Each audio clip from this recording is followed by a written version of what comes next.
When this transfer student arrives at his new high school, he immediately becomes the king of all the girls' hearts. They're absolutely crazy about him and follow him everywhere. It's all because he's always number one at everything. He runs faster than anyone else and even puts an Olympic champion to shame. His cooking skills are also on another level. He can carve a rabbit out of an apple while the rest can only manage a pathetic imitation of a sashimi roll. And of course, the top school bullies can't let that slide. They shove the girls aside and surround him with their whole gang to settle the score. But just as their leader is about to land the first blow, Peter knocks him out cold with a single punch to the forehead, dropping him instantly. Another jerk tries to attack him, but Peter easily dodges every strike while taking out another guy with a sweep kick. Then one sneaky bastard pulls out a brick and attacks him from behind. But Peter sees even that coming and simply smashes the brick with his bare hand. Now all the girls are completely stunned and admire Peter even more. But none of them knows the truth. He's actually the greatest killer in history, hunted by the entire criminal underworld. Powerful organizations across the globe share a single, deep-seated fear.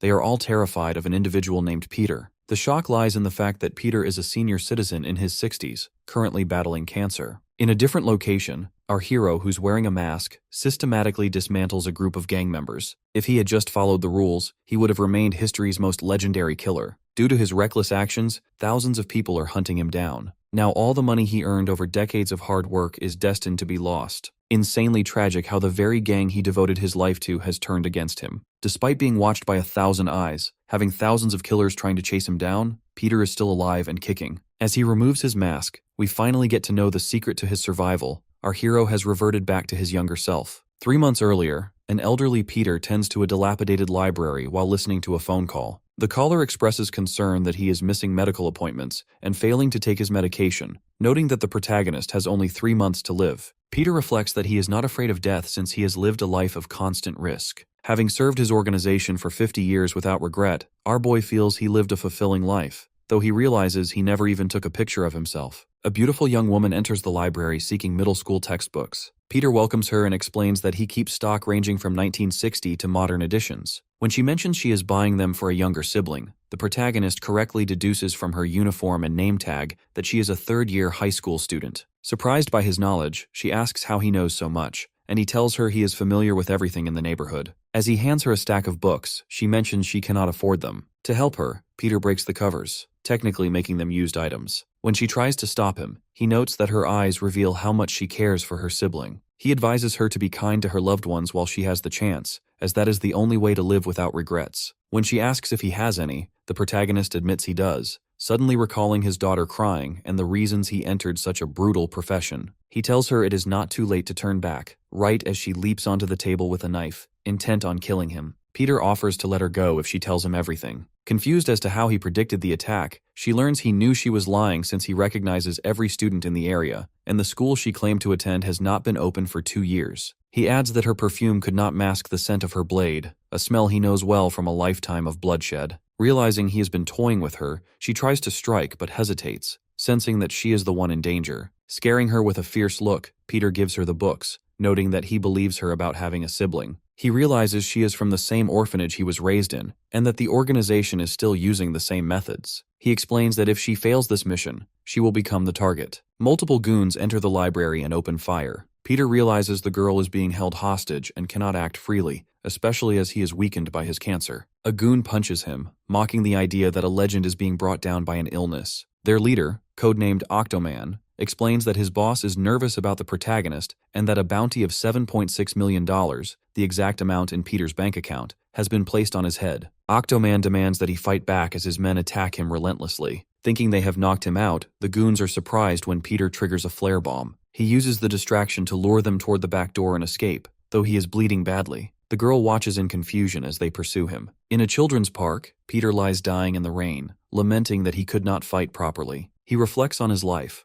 While others lived normal milestones, he was killing, wiretapping, acting as a spy in the cold, and surviving battlefields. After the new boss took over, the protagonist was deemed useless due to his cancer and age. He refuses to accept a life that amounts to nothing and dies while thinking of his crying daughter. At the hideout, the goons lament that Peter escaped, though they are motivated by the bounty. Suddenly, a man enters and comments that this is the first photo of him ever taken. The goons realize the man is Peter, yet he appears as a completely different person. He touches his face, realizing he has returned to his younger self. When they threaten him, Peter demands to see Octoman. After a goon attempts to punch him, the protagonist breaks the man's hand with ease and overwhelms another with multiple strikes. He muses that first-class assassins can turn anything into a weapon, proving his point by using an octopus leg to defeat a guard. He beats another goon and tosses him into a cooking pot. Peter picks up the photograph of his old self and acknowledges the $7.6 million bounty. Realizing this picture is the only proof of his former identity, he lights a cigarette and burns it.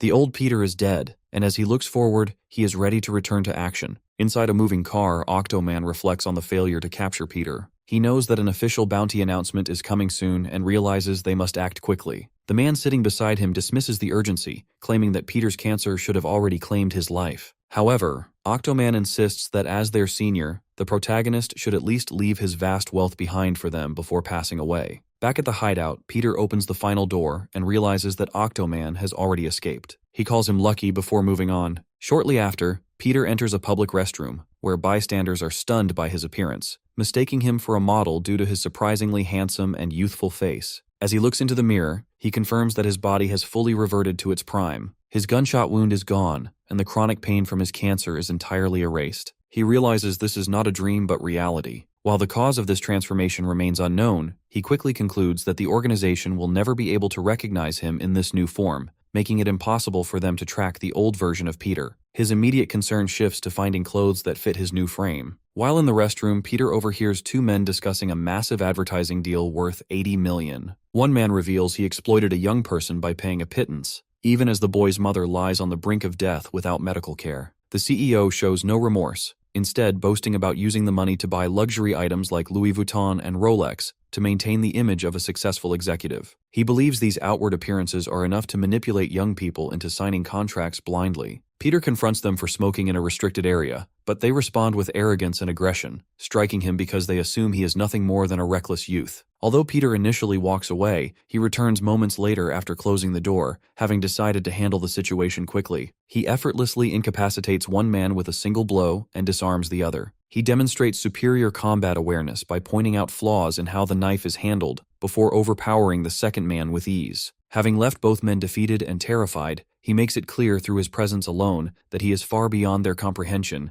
and he warns them to abandon their illegal activities. Afterward, Peter spends his remaining money on proper clothing. He reflects bitterly on how the organization he devoted his entire life to has turned against him, despite his only request being that they leave his money untouched. As he steps outside, he recalls his origins in a small church orphanage that, over the course of 50 years, evolved into the Glory Club, a massive global crime syndicate influencing politics and finance worldwide. This realization fills him with anger, and he decides that he will personally bring the organization to an end. Elsewhere, in a grim storage facility filled with butchered animals, a man confronts Octoman, questioning why he arrived alone. Octoman dismisses him as insignificant compared to legends like Peter. This provokes the man into criticizing the Glory Club for becoming arrogant and overdependent on the protagonist's legacy, warning that such confidence will lead to their downfall. Octoman shows no interest in the lecture and prepares to end the conversation, but the man reveals he has prepared an ambush, summoning several heavily built fighters from a top-tier private military company. Within moments, he effortlessly overwhelms them. Octoman demonstrates his strength as a rank B+ combatant specializing in full-body contortion and elite grappling skills, leaving the man terrified and helpless as he crushes his resistance. Returning to the hideout, Octoman inspects the aftermath of Peter's earlier encounter. He notices destroyed security systems and the absence of weapons,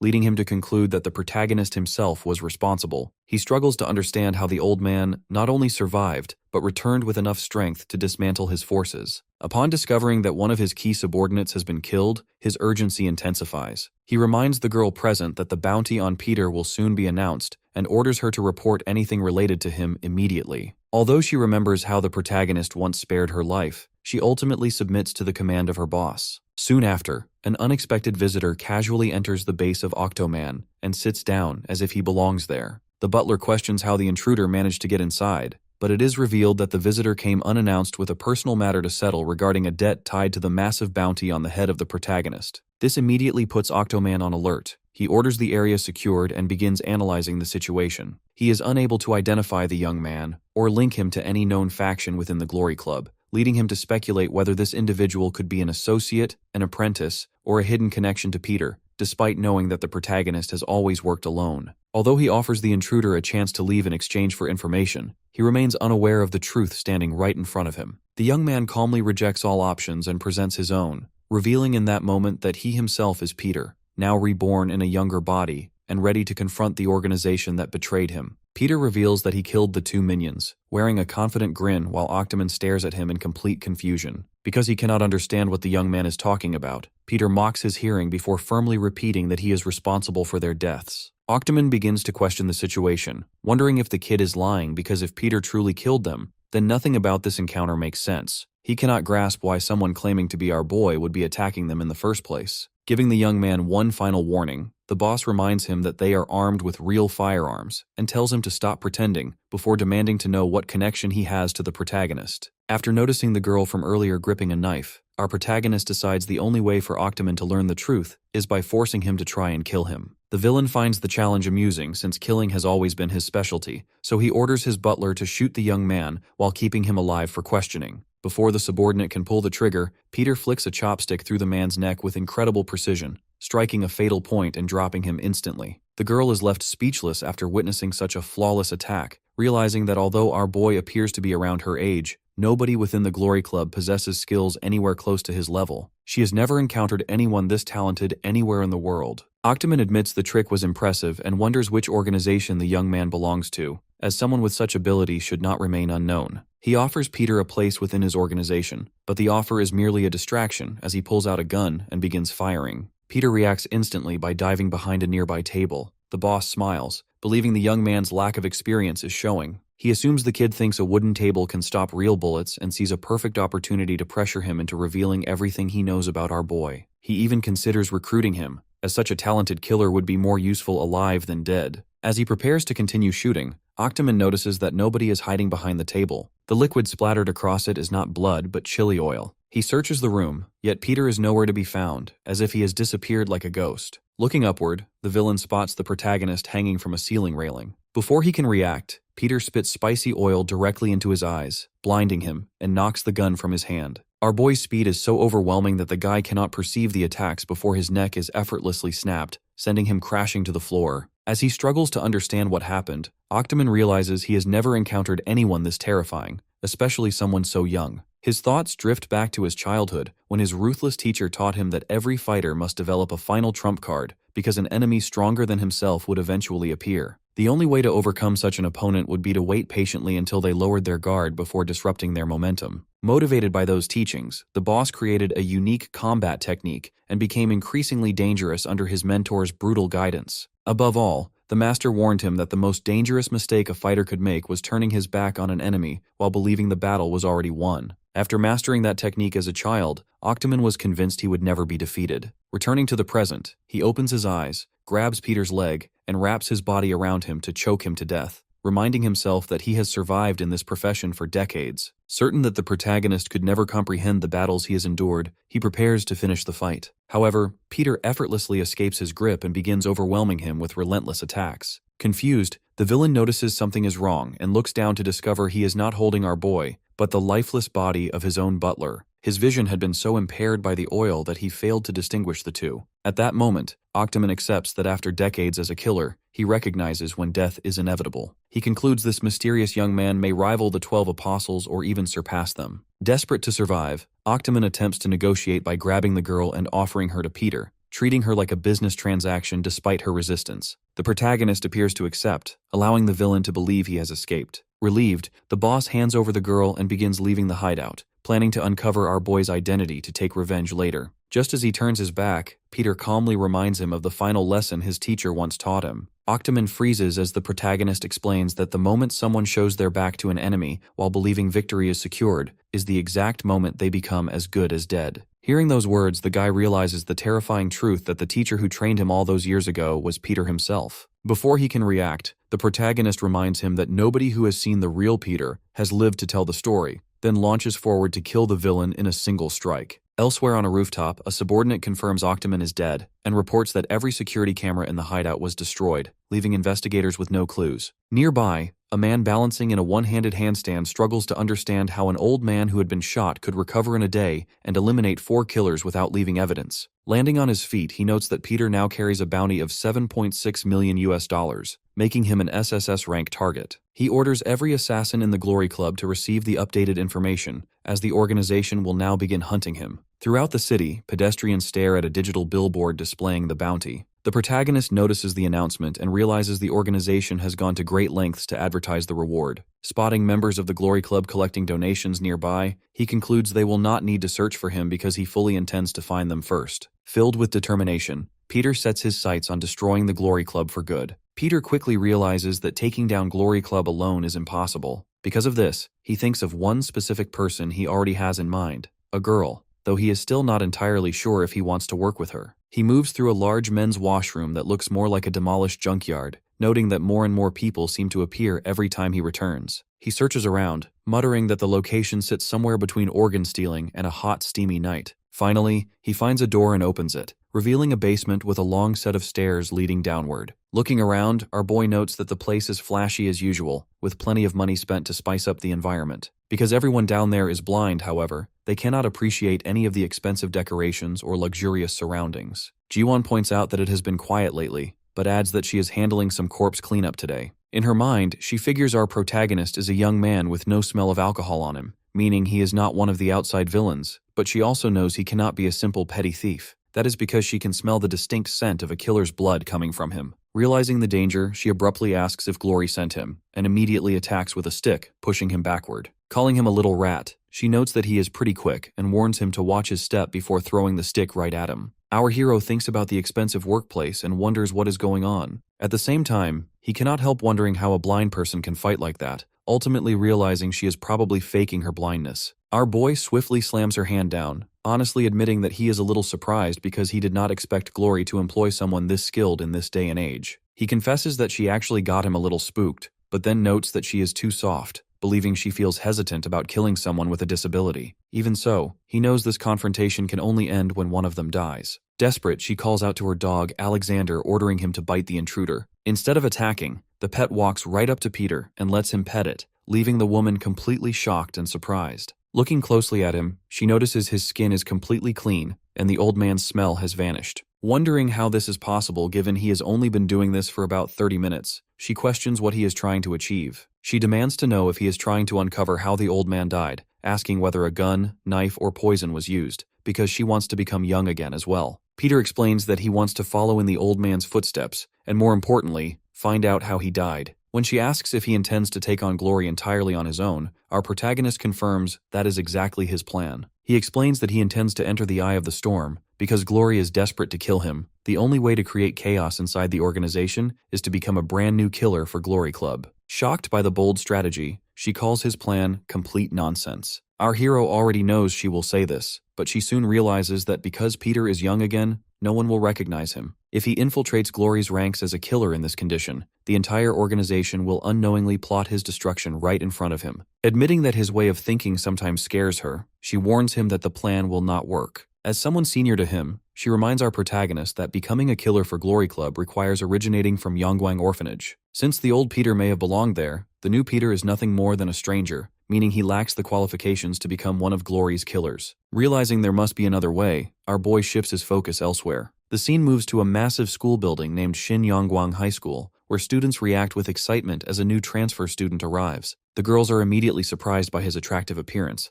wondering if he has really transferred to Shin Yonggwang High School after learning his name is Sungu Kim. Amazed by his glowing look, they remark that even his name sounds manly. Another student calls out, telling everyone to head to the assembly hall, and Peter follows along. Our protagonist notices that Shin Yonggwang High School is far from ordinary. Founded by the Glory Foundation, it poses as a normal high school from the outside, with girls even teasingly asking our boy what type of girls he likes, though one quickly clarifies she is not asking out of personal interest. When Peter spots a teacher, he tells her to control herself because he is a student and she is an instructor. In reality, the true purpose of the school is to secretly operate an intensive killer course, which Peter realizes is his only pathway to becoming a killer for Glory Club. Inside a huge hall, students gather on a stage as achievements and awards are announced. including a girl who won 14 national dance competitions. Interrupting the proceedings, Peter recalls what he was told earlier about the killer class only accepting orphanage students, prompting him to ask if there is any other way to enter. He learns there is a rare exception, provided a candidate stands out enough to be accepted.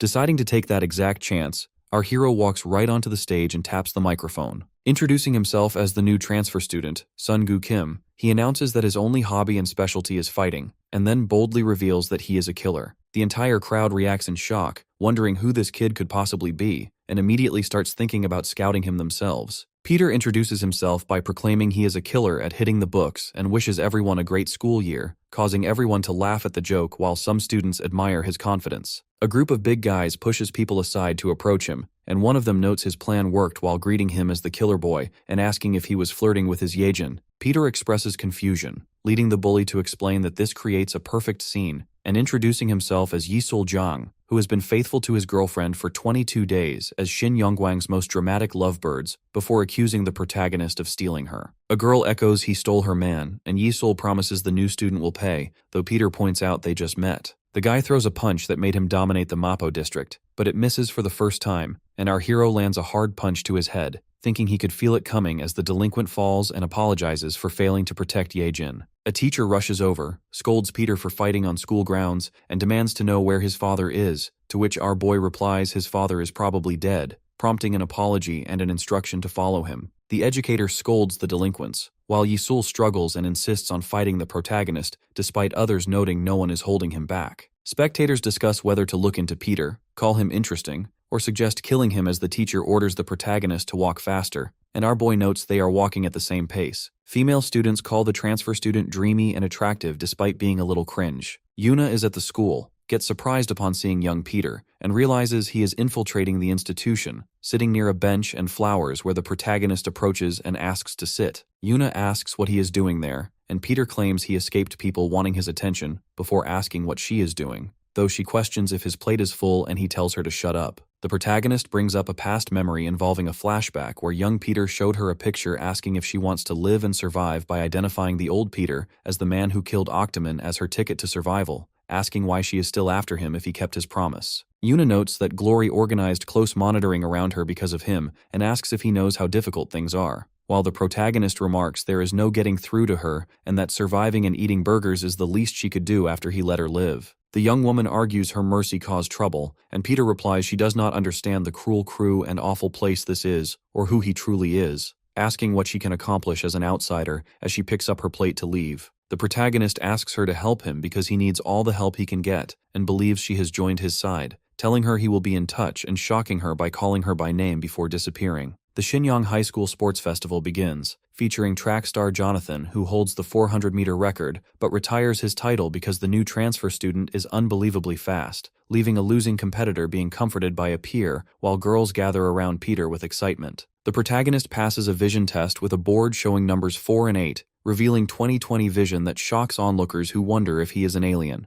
During an advanced fruit-cutting class, a kitchen scene unfolds where the instructor announces the lesson. Someone remarks our boy was raised like royalty, and the teacher warns everyone to be careful with knives. Peter does his best and carves a rabbit-shaped fruit sculpture, leaving everyone and the teacher shocked. Boys bully Mr. Lee by refusing to clean up and mocking him as weak, stating he can only throw tantrums or give detention, and threatening to frame him for child abuse to revoke his teaching license if he threatens their family. When the teacher calls it an infringement of educational rights, one bully punches him down, tells him to shut his mouth, and threatens demerits and lawsuits unless he minds his business, while suggesting uploading a video to TikTok for views. Peter arrives, identifies himself as the new transfer student and killer boy, and asks if they insulted their teacher, prompting them to mock his killer title and ask what he will do. When the protagonist refuses to leave and faces an incoming punch from a student who warns him of pain, Peter dodges every strike, punches the attacker down, and shatters a brick thrown by another opponent with his bare strength, causing the bullies to beg for forgiveness and promise revenge. The protagonist checks on Mr. Lee, who appreciates the defense but scolds him for fighting on school grounds again, calling him by name as he moves toward a phone. The educator realizes Peter is not ordinary because his cup did not spill a single drop during the fight, asking where and why he learned to fight like this. The protagonist thinks about wanting revenge on the Glory Club for taking his house, family, money, and everything away, deciding he might as well be dead. Mr. Lee asks Peter to join the volunteer club, noting he has been waiting for the protagonist to approach and observe his performance in the race, vision test, and fruit sculpture. The teacher reveals Peter is Glory's killer coach and welcomes him to Shin Yang's killer training class called the Volunteer Club, where selected students learn to become killers and where Glory trains and creates them. Peter enters expecting a volunteer club but finds an ordinary school with ordinary students, making our boy wonder if this is the right place. Mr. Lee announces a new volunteer starting today. Yuna Lee, who is present, wonders why Peter is there and hopes he does not act too friendly. When our boy winks at her, she grows confused, initially thinking it was just something in his eye before wondering if it is a signal that he will kill her. Peter introduces himself, appreciates the warm welcome, and thinks the club looks too ordinary for killer training, while the girl considers the welcome meaningless. Other students discuss the new arrival, noting the club usually only takes people from Yongguang Orphanage and complaining about a nepotism entry. Biggie Dako, whose specialty is high-speed movement, and Junior Dako, whose specialty is superhuman strength and grappling, are introduced as students from Yongguang Orphanage. The protagonist wonders how this makes sense given he is also from Yongguang Orphanage from the beginning. Mr. Lee suggests a quick welcome ceremony, and the students prepare by thinking about barbecue and calling Peter over like a little piggy. Our boy realizes Glory training remains intense. The brothers approach the protagonist to welcome him first, but Yuna tells them to stop, thinking Peter could end them instantly. The protagonist pushes the siblings away, telling them to get out of his way unless they want to get crushed, prompting the girl to think she tried to save them. The brothers approach again, asking about his experience fighting delinquents from neighborhood training. Peter says he fought a few times, while remembering he actually fought about 1,500 times. The boys tell him to get ready for his last fight as they move toward him, stating the place is not for ordinary delinquents, and that someone like the protagonist does not understand what they risk their lives for to become a legendary killer like Apostle Peter, adding there is no place for a lazy napper dressed like him. The two boys attack, but Peter slides backward and positions himself in front of them, finding it exhausting to listen to both finish each other's sentences, and tells them to come at him. The brothers think he has a death wish and move forward, saying he does not know they spent 18 years doing this, while our boy remembers he has been doing it for 65 years. The siblings strike again, and someone tells them to go easy, to which they reply they only used half their strength. The other students clap, saying the new kid could not land a hit and ran away out of fear, making it nothing. Peter passes through a narrow lane, and Yuna calls out from behind, asking if he thinks he is better than the others as a volunteer club member. The protagonist says he has no idea what she means, but she insists she cannot fool him because she watched the whole time, remembering how every punch the boys threw missed, while Peter did not even clench his fist. The protagonist says he always does his best, but she calls him a liar and offers proof, noting he has not shed a single drop of sweat unlike the two fools. She pins Peter against the wall, asking what his plan is, and what he is hiding since sneaking into the school and hiding his true strength is suspicious. The protagonist asks if she really wants to know, and when she tells him to just answer, he slips, sits on the ground, and says they will take a rain check because it is time for lunch. Yuna watches him leave and notes that it is midnight. The scene shifts to a bus driver holding a cup of tea, thinking the sun always shines after a storm because he received a customer who booked the entire bus for about 743 million KRW, making it his lucky day. He looks ahead, grows confused seeing only one passenger standing there instead of a large tour group, and asks where the rest of the party is. The passenger folds he is alone with quite a bit of luggage. The man understands and starts loading several suitcases, feeling disappointed that his lucky day involves so much luggage. The passenger reaches behind a bag, asks the driver to guess what is inside, but he does not understand. The bus drives down the road, and the driver thinks in the rearview mirror that he never agreed to play the game while the passenger relaxes in his seat. The man keeps thinking about the luggage, grows convinced, and notices one suitcase moves. The scene shifts back to the volunteer club, where Mr. Lee tells everyone they received a new commission from their client, Mr. Yoon Chang Choi, chairman of Daeha Group and a major sponsor of Glory. The instructor explains the squad that successfully completes the commission will be personally recommended by the chairman to immediately become official killers. Peter and Yuna realize the time has come. Mr. Lee states the mission is to rescue the son of the chairman from a recent series of teen kidnappings.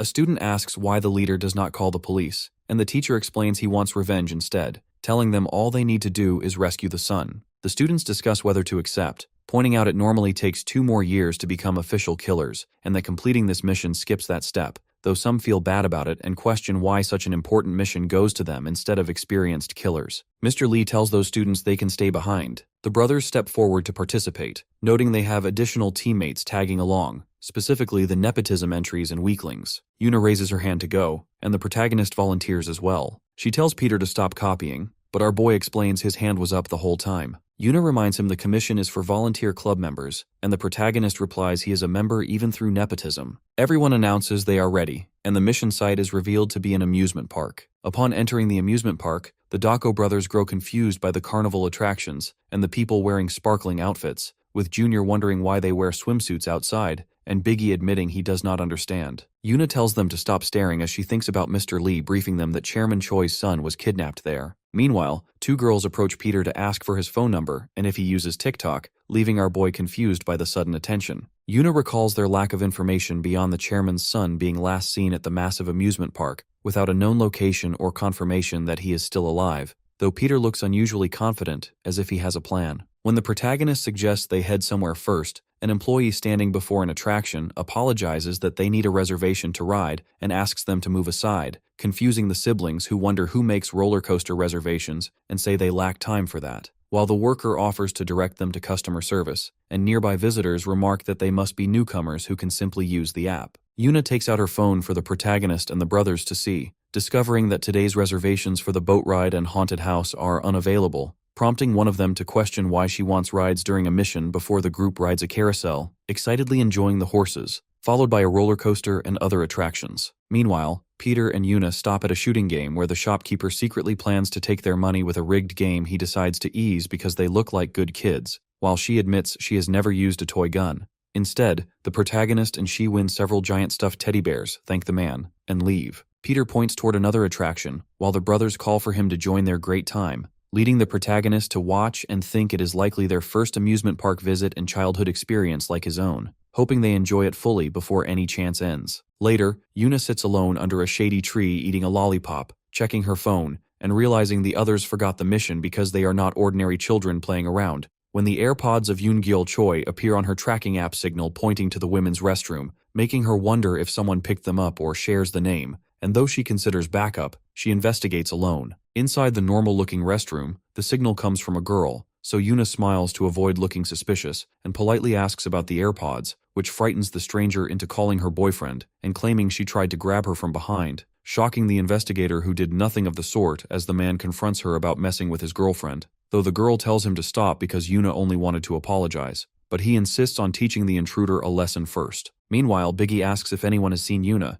Junior assumes she is stuffing her face, and Peter has not seen her either while believing she can handle herself. Back to Yuna with a lollipop in her mouth fighting the boyfriend, she jumps onto a bench, exchanges punches, and nearly pushes her lollipop stick toward her ear before stopping herself upon realizing she got ahead of herself, calmly asking the frightened girl where she got the AirPods, and the teenager nervously begins to answer. Back to Peter. People whisper and point as Yuna runs toward the protagonist and the brothers to report finding the location where Yoon-gyeol's AirPods were last detected. The protagonist notes they found their destination because an amusement park's countless attractions make a secure place where screams go unheard the easiest spot to make someone disappear. And after checking the sold-out haunted house reservation list and noticing not a single person entered all day, Peter decides they are heading to the haunted house. As the group walks inside and the door creaks open, the brothers stop fooling around to take the lead and watch the protagonist back, while Yuna reminds them they insisted on leading, and Peter realizes something feels strange because he cannot sense a single person inside, telling everyone to be ready for anything when she asks what he means. The protagonist realizes their mission begins and is already halfway complete, recalling Mr. Lee's briefing that rescuing the hostage and eliminating the culprit first requires getting kidnapped themselves, causing everyone to deliberately lose consciousness, collapse to the ground, and close their eyes as Sangdo Park walks toward them. Back with Mr. Lee, a rushing student urgently asks where the kids are, and the mentor immediately realizes something is wrong, orders the student to contact them, and when calls go unanswered, explains that the mission is not simple because they are dealing with the villain. The shocked student learns from Mr. Lee that Sangdo Park was once talented enough to be one of Glory's killers, before Glory failed to control and expelled him. And though the caller insists their classmates are capable from training, the mentor states the student does not understand the kidnapper's capabilities near nearby suitcases where Peter, Yuna, and the others lie unconscious beside Sangdo Park, the mysterious man who previously rented the entire bus, who explains he used chloroform to knock them out and notes that, unlike in movies, people inhaling chloroform pass out with wide-open mouths. Cutting back to the student looking in shock at Mr. Lee and demanding they stop the criminal immediately,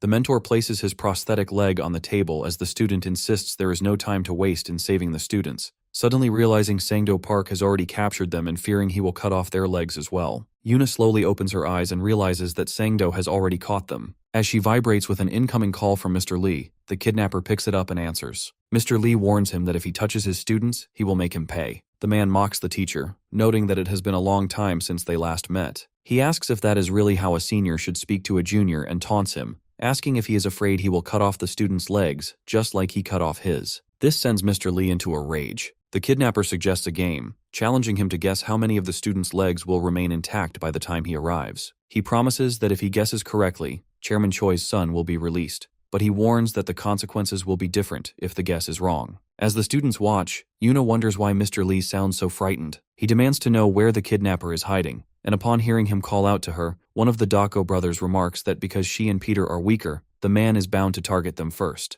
He tells Mr. Lee to hurry because the fun is about to begin. Meanwhile, Yuna notices Peter lying beside her with his mouth open and cannot believe he is actually sleeping. Having no other choice, she removes her sock and pokes his face with her toes to wake him. Peter immediately asks what she is doing, revealing he was never asleep. Yuna quickly claims she was trying to wake him, to which the protagonist asks if she really intended to do so with the smell of her feet. Yuna tells Peter to follow her and uses the skills she learned during training to free herself. The protagonist watches her, and when she expresses surprise at how he freed himself, Peter explains that he stayed ready in case the kidnapper tried anything dangerous. Yuna warns him that this is not an ordinary kidnapping, as the man previously had ties to glory. The protagonist says he already knows this, and asks if she enjoys gambling, leaving her confused. By then, Yuna's restraints are undone, and she and Peter move forward just as the Dako brothers arrive. One of the brothers tells the kidnapper that he has a lot of guts for an office worker and warns him to give up if he does not want to die, as they have a mission to complete and want to finish things quickly. When they demand to know the location of Chairman Choi's son, the man praises their confidence and proposes a new game. He tells them that if they win, he will do whatever they ask and release the chairman's son,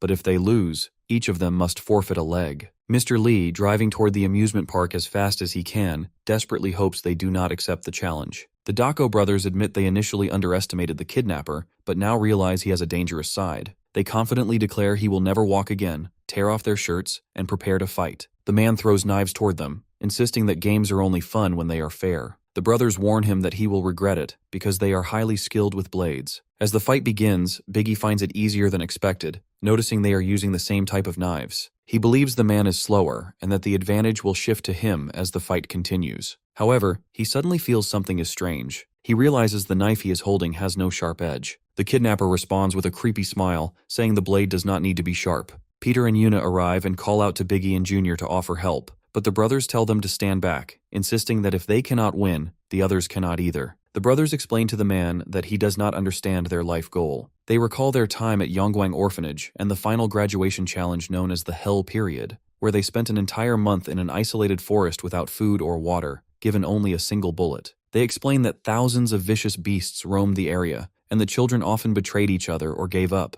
The brothers, however, refused to die a pathetic death and kept their bullet until the very end, believing it would change their fate. When a massive bear appeared, they fired their only bullet. They were the only two survivors out of 181 children in their cohort. They further note that Peter set a record 58 years ago by completing the Hell Period without using his bullet at all. Returning to the present, the brothers explain that they have spent the last 10 years trying to become a legend like the protagonist, and they view the kidnapper as nothing more than a stepping stone. They charge at him, with Biggie grabbing him to hold him in place. Junior leaps into the air to thrust his knife toward him, but the man simply grabs the attacker's arm and states he will take the arm instead. When Junior tries to stab him, he snaps the knife in half. He mocks them for thinking they could be like Peter. The kidnapper then reveals his true weapon, a heavy Nepalese kukri, explaining that he has trained with it his entire life and that it is thicker and faster than a normal knife, making it the perfect tool for a killer. A caption identifies him as Sangdo Park, a former glory killer with an A-rank rating. The brothers struggle to comprehend how he wields such a heavy weapon effortlessly. He rushes them, strikes them repeatedly, and sends them flying. Realizing the man is a monster, they urgently tell Peter and Yuna to run. The kidnapper tells Yuna to calm down, noting that since they are just kids, he has not killed them yet, though he insists on finishing their game. He raises his kukri to cut off their legs. As Mr. Lee continues driving and pleads for him to stop, Yuna shouts in horror, realizing he intends to go through with the mutilation. The man gives Peter and Yuna a creepy smile and suggests they play a game. Peter tells him to double the stakes, offering both of his legs, one arm, or even his head. Impressed by the protagonist's resolve, the kidnapper agrees. He throws a knife toward Peter to ensure the game is fair. When Yuna warns him that he cannot fight with that sword, The protagonist points to a large plate and declares that it is all he needs. Sangdo laughs and mocks Peter, claiming the metal tray is a pathetic choice for defense and joking that the sight of it nearly makes him cry from laughter. Despite this, he warns our protagonist that he will not go easy on him just because he is young. The attacker charges forward with his kukri, launching a series of stabs at Peter. Our protagonist deflects the strikes by using the tray as a shield. He sarcastically praises Peter's creativity, assuming the tray is nothing more than a defensive tool. He challenges the protagonist to guess how many slashes the tray can withstand, confidently believing that a single strike will be enough to shatter it. Meanwhile, Mr. Lee continues driving toward the amusement park while wondering about the situation unfolding. He is determined not to let history repeat itself or allow the killer to take everything away from him again. He recalls a past moment in a casino where Sangdo calmly told a young woman not to be nervous,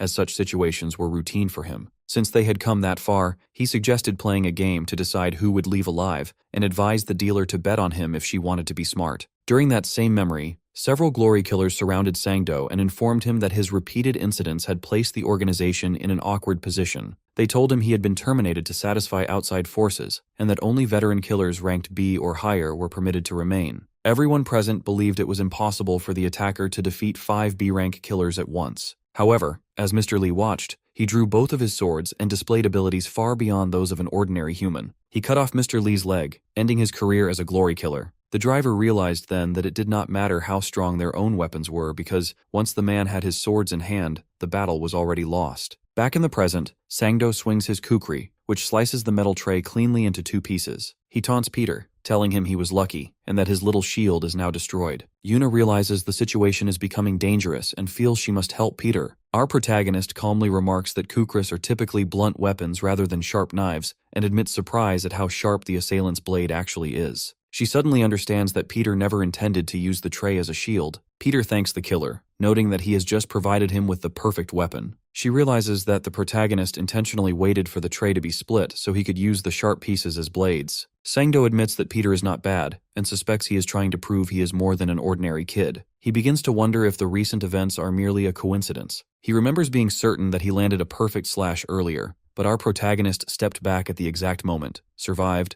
and had the tray split perfectly. Concluding that it cannot be a coincidence, the attacker warns Peter that his tricks will not work on him. He decides to test whether the boy's actions are planned or lucky and attacks again. He is convinced he finally landed a clean hit and felt the blade cut through flesh, but when he looks again, he realizes he only sliced through a pillow. Sangdo is stunned to find that Peter has already slipped behind him. He realizes that if he had not blocked with his hand, our protagonist would have sliced open his neck without hesitation. He also understands that the broken tray cannot cut through thick clothing or defend against his weapon, which is why Peter targeted his exposed neck. As he struggles to keep up with the protagonist's movements, the killer wonders if the boy is even human. The fight continues as Peter keeps dodging and counterattacking. Yuna watches closely, noting that the assailant's kukri is heavy enough to cause death with a single direct hit, yet the weight makes him slower than our protagonist. She realizes that if the battle continues long enough, Peter is bound to win. Sangdo suddenly changes his style, claiming the right equipment is needed to catch his prey, and reveals hidden blades sliding out from inside his kukris. By abandoning the extra weight of the main weapons, he becomes much faster. Yuna notices that the fight has changed, though she finds it strange that the attacker is swinging blades that are normally meant for stabbing. He charges and yells for Peter to die, but as he thrusts a blade forward, it suddenly slips from his hand. The killer is stunned, and our protagonist calmly asks if he can no longer feel his hands. Sangdo realizes the truth.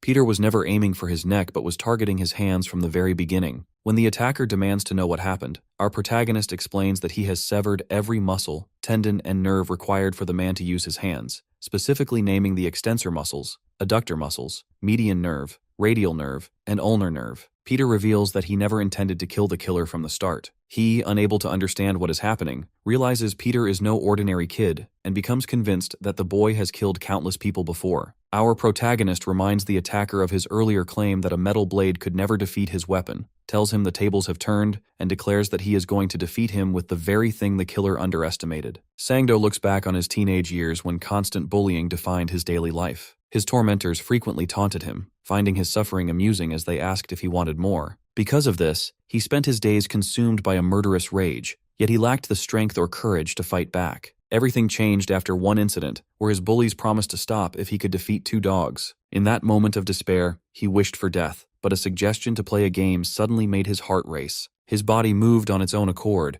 and he discovered that betting his life on games made him stronger. The resulting surge of adrenaline and dopamine turned gaming into a drug, and from that point forward, he never lost a fight. Back in the present, Peter wraps a broken metal tray around his fist and hits Sangdo with a powerful punch that knocks him backward. As the tray hits the floor, the antagonist stares in disbelief, desperately wanting Peter to stay away. Sangdo grabs a grenade and points it toward nearby suitcases, revealing that they contain the kidnapped children, including Chairman Choi's son. Yuna immediately realizes the children are inside those bags, and that detonating the grenade in a place lined with gas pipes will kill everyone. The kidnapper threatens that they will all go to hell together and orders Peter to kneel and beg for his life. Before the antagonist can react, Peter forces the grenade into his mouth. While the kidnapper wonders how this happened, Peter explains that anyone who has used a grenade understands the danger once the pin is pulled. Peter tells him to keep a tight grip on his jaw to survive and mocks his method of intimidation. The antagonist panics with the grenade in his mouth until Peter knocks him backward and calmly replaces the pin. Peter tells him to stop crying because the fight is not over. Seeing the situation, Yuna worries about what the kidnapper will try next and tells him to wait. Once the grenade is removed, Sangdo desperately begs for a tie, promising to keep his actions secret and release all the children if he is spared. Mr. Lee then bursts through the door and is stunned to see the once terrifying kidnapper begging for mercy. Peter casually asks the man about the whereabouts of the pretty Samba girls. The commission concludes with the safe rescue of all victims, including Chairman Choi's son. Sangdo continues to plead for a draw even while being restrained. Having run away from the organization 13 years prior, the legendary killer proves far less threatening than his reputation suggested. He is eventually zipped into a body bag for transport to Glory headquarters, still begging for a tie as the bag is sealed. Mr. Lee reflects that his own career-ending nightmare has concluded. He realizes that Peter and the Dako brothers were responsible for the antagonist's defeat, and decides not to dwell on the lingering questions about the fight. Before leaving, Peter reminds Yuna to cover up with a blanket to avoid catching a cold. After completing the commission, the Dako brothers officially become killers, though they are disappointed to receive only D-rank cards given that Sangdo was at least an A-rank or S-rank target. As an elevator descends, they grow nervous about their destination, fearing they might be killed. When the doors open, they are met by several tall, muscular women. They attempt to close the doors and pretend to be the wrong people, but one woman steps forward and explains she has been waiting for them. The brothers quickly change their demeanor and accept the welcome. The woman leads them inside, noting the chairman's interest in them due to their role in rescuing the Deha group's successor. They are treated to a feast in a luxurious dining room, where the woman explains that the chairman has ordered staff to cater to their every need. They are also given custom-tailored suits. The brothers feel proud, boasting that Peter and Yuna are lucky to be there with them. When the woman mentions the biggest gift is in the next room, they find a vast collection of high-quality rifles and munitions. The chairman allows them to take whatever they need. The brothers decline the guns at first, but then decide to select a few rifles. Yuna notices high-value Damascus knives, but declines to take one, feeling she did not contribute enough to the battle. Peter surprises everyone by choosing only a fountain pen. The woman and the others are baffled by his choice, assuming a younger man would want more impressive equipment. Peter simply notes that he is familiar with such weapons. Shortly after, the woman receives word that the chairman wants a private meeting with Peter. The brothers complain about being excluded, but the woman explains the invitation is for Peter alone. In the elevator, the woman compliments the choice of the pen. Peter explains it is a model he knows well, and she notes it was a limited edition from 40 years ago. When Peter mentions it was handed down by his grandfather, she finds it strange since he did not grow up in the orphanage. She cannot answer Peter's question regarding why the chairman wants to see him. Upon arrival, the woman escorts Peter into the chairman's office and leaves him alone with Yoon Chang-choi, the head of the Daiha group. The chairman welcomes Peter warmly and asks about his meal and his suit. When Peter asks why he was invited, the chairman insists he has no hidden motives and notes that he understands why Peter is being cautious. The chairman then reveals that he knows exactly who Peter is. Peter feels a touch of surprise when the chairman asks if he recognizes the name. The chairman then drifts into a memory from December 24, 1978 at Namsan Mountain. Inside a cabin, a man is bound to a chair while being tortured by two assailants. They repeatedly insist there is only one way to ensure the survival of the kidnapped child, demanding that Korea surrender its jointly developed missiles to the Soviet Union. They threaten that the son of the Daiha group chairman will be killed if these demands go unmet. Elsewhere, the chairman is urged to stay composed. He is told that the president has already reached out to the United States and that elite special forces units, including Delta Force, are en route to Moscow to rescue his son. A sense of false security is shattered when a sniper on a passing train downs their helicopter, and word arrives that the Delta Force team has been wiped out. When someone asks if the chairman is truly speaking of that place, he confirms it. The scene shifts to Yonggwang Cathedral, where the chairman bangs on the door, desperate for the father to answer. He explains that his son, Yoon Chang, has been taken by the Soviet Union. He offers the Daeha group's total support for a century if the church will help, begging him to send the strongest of the 12 apostles. The father initially acts oblivious, but the chairman persists in his plea. He calmly states that there is no need for alarm because everything follows the Lord's plan, and he asks those present to pray. The chairman is stunned that prayer is the response to such a crisis. When someone notes that the first 3 special forces teams have been annihilated, the father simply explains that the apostle he is sending is capable of finishing the job alone. Peter boards the train, introduced as the most powerful of all the apostles. The men on the train are shocked, questioning how he arrived and if he is truly alone. He confirms he is, and moments later, he shoots one man in the head. He moves through the train carriages, disposing of every enemy with precise shots, having brought exactly enough bullets for the task. In the next carriage, a Russian kidnapper holds a teenage Yoon Chang at gunpoint. He warns Peter to drop his weapon or the boy will die. The kidnapper mentions that he has heard stories of Peter, the monster who works alone and is always the last one standing, though he expected someone older. Peter slowly raises his hands, and when Yoon Chang realizes he speaks Korean, he whispers for the boy to lower his head when he counts to 3.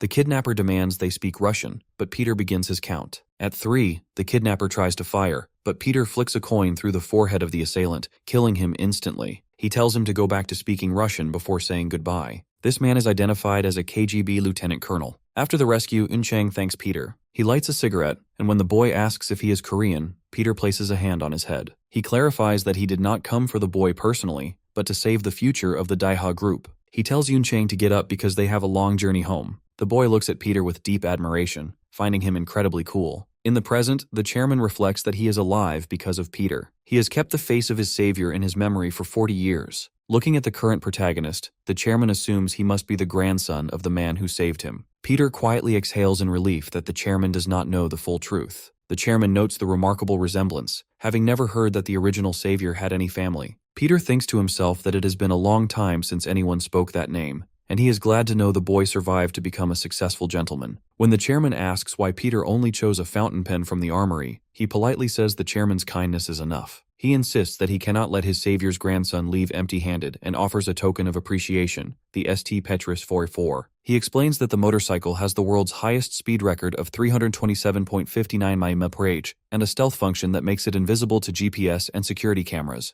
Yuna says Peter does not need such a thing, and the Dako brothers wonder why there is so much commotion over it. Junior tells Biggie to stop acting like a child. The brothers approach the woman to see if they can trade their weapons for the bike, but she refuses. Peter hands Yuna a helmet and tells her to get on. She complies, leaving the complaining brothers behind. Their coach calls, asking if they are enjoying themselves and informing them that the senior members of Glory want a meeting. The brothers are surprised by the idea of a gathering of killers, but the coach explains that their special hiring is the first in 4 years, so the seniors are curious. He tells them to show everyone what they can do. The brothers ride off on a one-wheel vehicle, determined to make the seniors regret challenging them. Yuna tells Peter to go faster so they do not fall behind, and our boy agrees, as he wants to distance himself from them anyway. Mr. Lee tells them to arrive and announce that the people everyone wished for have finally come. The group reaches the Glory Club Gangzhou branch, the Hapjeong Yongguang Cathedral. The brothers comment on the difficulty of being celebrities in a killer club, assuming their S-rank status makes them the center of attention. Peter asks Yuna if she is ready, feeling a mix of hope and concern as he sees the others acting too excited. Inside, people sit in prayer. Glory killers receive their assignments, known as revolutions, based on their rank. After praying for a safe journey, they are handed their mission and a rank badge. Yuna and Peter watch this process. Biggie tells Junior that their assignment is likely a promotion mission to reach S rank, but when they read the paper, it only says, "Fight, fight." They are confused, and a bystander notes that newcomers usually do not receive missions. Biggie tries to act confident, but the father interrupts, calling them newcomers. He explains that they do offer a cup of secret blood to new arrivals. The brothers are impressed by his smile, thinking it is their chance to get on his good side. Instead, the father pours the cup over them, smiles, and welcomes the D-rank deadbeats. Our protagonist greets the group, noting he has been waiting for their arrival. He remarks that many people fail to fear true pain until they experience it themselves, and he assumes these newcomers are no different. As he speaks, the surrounding killers begin to voice their warnings. They declare that rank is the only thing that matters, cautioning the Dako brothers against expecting special treatment just because they are older. They mock the boys for their arrogance as B-rank killers, reminding them that in this world, there are no rules. They label the brothers as pathetic little brats who are completely unaware of their low standing in the hierarchy. In response, Biggie and Junior confidently assert that they were born to reach the top. They tell their rivals to remember that they are the next S-rank apostles. The father finds this level of talkativeness unacceptable for B-rank killers and declares that playtime is officially over. The other killers are genuinely surprised by the brothers' audacity, wondering if they are truly just kids, given their willingness to challenge a senior. As the father advances toward them, Yuna observes that the boys have grown significantly more confident. She notes that they seem even stronger than during their previous fight with Sangdo Park. The father, too, finds the situation strange, wondering where the fearful version of these two has gone. Suddenly, Biggie moves with incredible speed, appearing behind the man and grabbing him. Shocked, the father wonders how the boy managed to close the distance so quickly. Biggie calls out to Junior, who immediately charges forward with both fists. Simultaneously, the brother maneuvers to grab the father's legs from below. Recalling that the boys dream of becoming like him, the father reflects that he once held that same dream in his youth. He decides it is time for these newcomers to face reality. He raises his cane to block Junior's punch and reiterates that playtime is over. Yuna realizes they need to intervene. At this moment, Director Jang emerges to ask how it feels to witness real killers in action. It is revealed that the director is a B-rank glory killer specializing in gliding. He achieved this rank by dedicating his entire life to the profession, which for most killers is the ultimate proof of their worth. The organization is structured strictly. There are 336 D-rank killers assigned to target ordinary citizens, 200 C-rank killers handling gangs and violent crime, and 100 B-rank killers who manage internal conflicts. Beyond them, the 36 A-rank killers handle national security assassinations. Once a person enters this world, their life becomes a cycle of weapons and bloodshed. Climbing the hierarchy is an exhausting and painful journey, and even total dedication cannot guarantee an ascent to the S-rank. The 12 S-rank killers, known as the Apostles, are the absolute best in the organization. The scene shifts back to the fight, where Biggie lies on the ground with the father pinning him by the neck. The man asks if the boy wants to know how one becomes an apostle. He prepares to strike, warning that they will be killed and reborn, and that this is the cost of mouthing off to a senior. The father mocks them for being orphans without mothers to cry to. He then turns his attention to Yuna, calling her a mere minion of Octaman and claiming she barely deserves her D rank. He laughs at the idea of her ever becoming a real killer, suggesting that even if she worked tirelessly, she could never earn what Octaman makes. Peter grabs the father's hand, feeling that he has crossed a line. He calmly tells the man not to cross any more boundaries. Surprised by the brat's reaction, the father asks if he is looking for a fight, but Peter denies it. Peter remembers Jiwon warning him that he cannot attract any unwanted attention. She had questioned how a new D-rank killer like him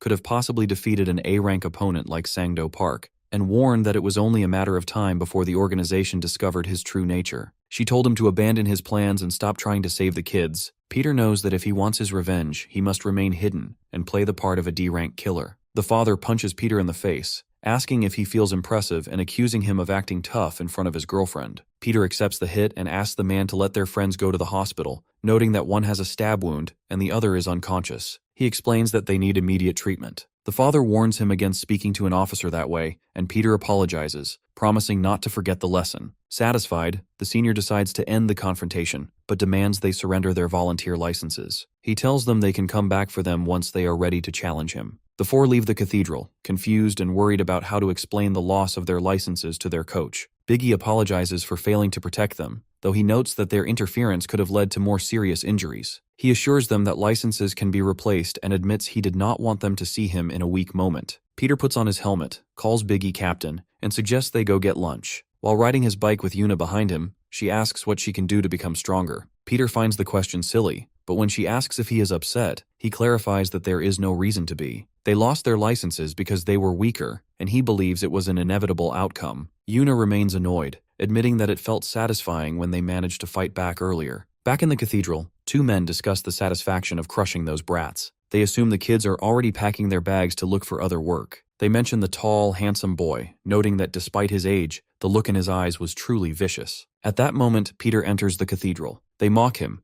asking if he has returned for another beating or to repent. Peter simply sits on a bench to pray. They continue to taunt him about his earlier defiance, warning him that he will soon understand how frightening the world can be. Peter remains calm and tells them that is exactly why he is there. He informs them that tonight, for the first and last time, they will meet an S-rank killer and witness what an apostle can truly do. One of the two men mocks Peter, questioning what an upstart like him could possibly achieve. Having spent 14 years in the business, the man claims he has never seen anyone like our boy and decides it is time to teach him a lesson. He orders Mr. Jung to give Peter a proper beating and send him away. Mr. Jung pauses, looking closely at Peter. He notes that the boy is merely a high schooler and a D-rank nobody whose name he cannot even recall. Peter stands completely still, appearing entirely defenseless with no weapon other than a small rosary. Despite this, the assailant senses that something is wrong. The look in the protagonist's eyes is not that of an ordinary D-rank kid. While the others wonder why the senior is spacing out and if he has been intimidated, he tries to convince himself that our boy is just an ill-mannered kid with a piercing gaze and that his instincts are playing tricks on him. Mr. Jong explains the unspoken rule of the killer world, which grants a senior the right to execute a junior found conspiring against them. He tells Peter that he will throw a book, and the protagonist will instinctively block it with his arm. Just as predicted, Peter blocks the book with his arm. The senior immediately strikes, assuming the protagonist is open. He expects our boy to bend over in pain after being hit,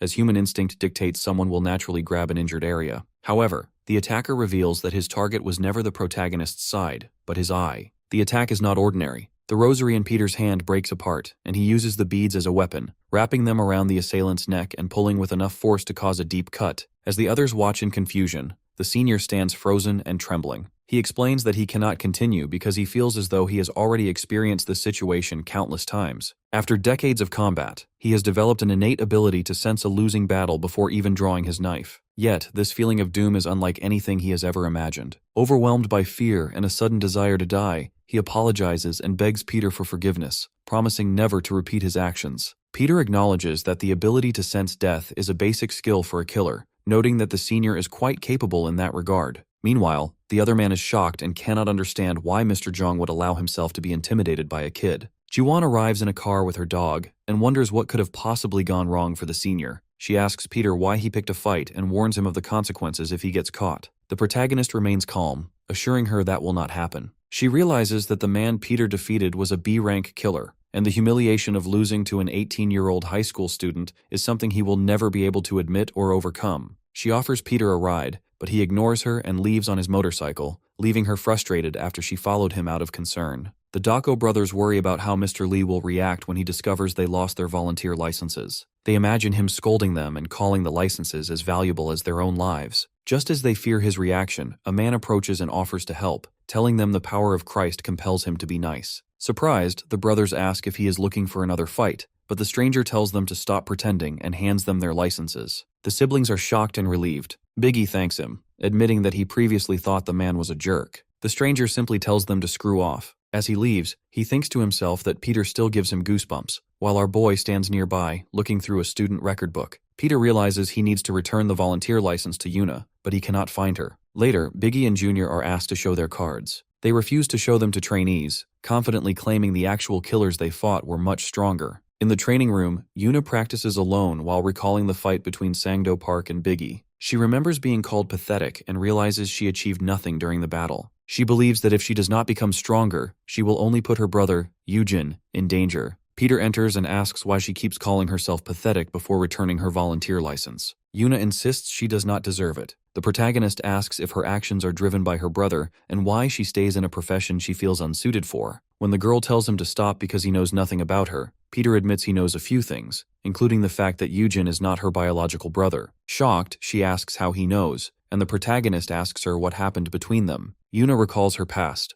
remembering when Yujin tried to spend time with her and called her family. She had rejected him, telling him he was not her real brother. She explains that she never truly had a family since being abandoned in a subway locker as a baby and brought to an orphanage. To avoid the pain of abandonment, she refused to form relationships and often wished she had died. She remembers being shot during a mission and bleeding heavily. The doctors refused to treat her because it was not worth the expense, but her brother begged them to save her. Yuna believes she should have died, but she wakes up in a hospital room, told by a doctor that her survival was a miracle. She learns that Yujin refused to leave her side and insisted on saving his sister even at the cost of his own life. When she finds him in the hospital, he is in critical condition, but still only cares about her well-being. She realizes she was wrong to push him away, and that he is the one person who truly cares for her. When she hears doctors complaining about the cost of his blood packs and suggesting they get rid of him, she begs them not to abandon him. She declares that she is his sister and vows to repay every penny of his treatment. Back in the present, Yuna realizes this was the moment she found a reason to live. She no longer cares about their lack of biological relation and vows to save him. Peter apologizes for being too nosy and prepares to leave, but the girl stops him. Recognizing him as the strongest person she has ever met, She asks the protagonist to help her become stronger. Peter questions if this is truly her standard approach to requesting a favor. Yuna feels a surge of embarrassment and tells herself to keep her cool,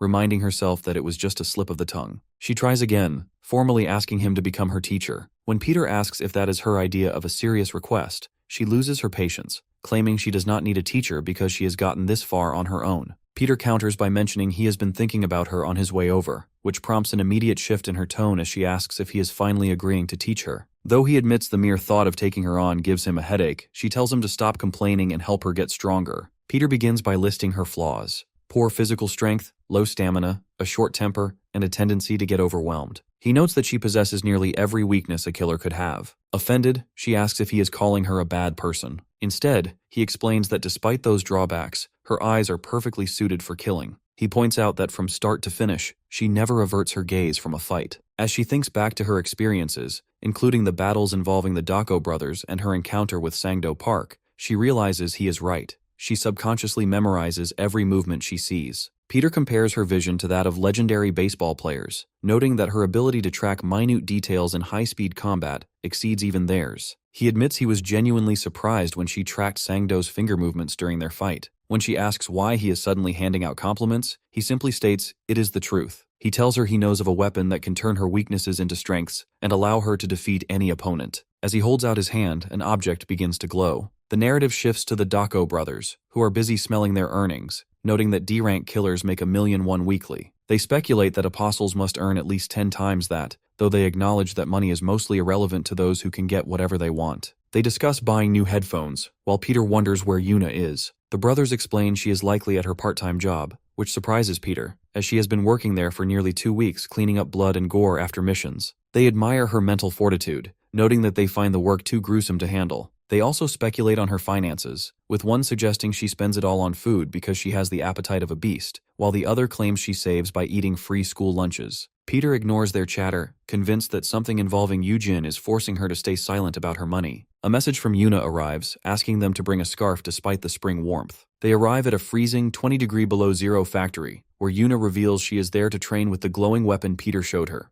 a rope dart. Peter explains that this traditional wushu weapon becomes more destructive with speed and spinning momentum, making the user's next strike unpredictable. The brothers dismiss it as a toy compared to guns, but Yuna proves them wrong by launching the dart straight through a thick block of ice. Even after she shreds multiple blocks with a single swing, they remain skeptical until they see the results and scramble to look up the price of the weapon. Yuna tells them to whisper if they want to be secretive. The factory owner, Bingsu Park, approaches and notes that while many killers train here, he has never seen anyone leave a place in such shambles. He mentions that Peter paid 1,000,001 for the ice 3 hours ago, and hands her an ointment for the scars on her hands. As she leaves, Yuna struggles to draft a message to Peter and ends up calling him instead. She awkwardly asks what is on the lunch menu, and he tells her that spicy pork and strawberries are being served. Before hanging up, he congratulates her on finding her true weapon. Back at the factory, the brothers try to practice with the dart, realizing that Yuna's ability to curve her throws comes from raw talent, whereas others would need years of practice. As Peter walks away, he reflects on how she has finally found her strength and notes a special entry in her student records about previous training with a rope dart master. The scene concludes with a battered Sangdo Park standing amidst a sea of defeated killers, shouting that none of the lower-ranked fighters can take him down. A mysterious figure calmly walks toward him, picking up the weapon Sangdo dropped. He suggests they play a game and asks if Sangdo, the killer who almost reached S rank, has what it takes to defeat a real apostle. The former fighter stares in shock, realizing who is standing before him.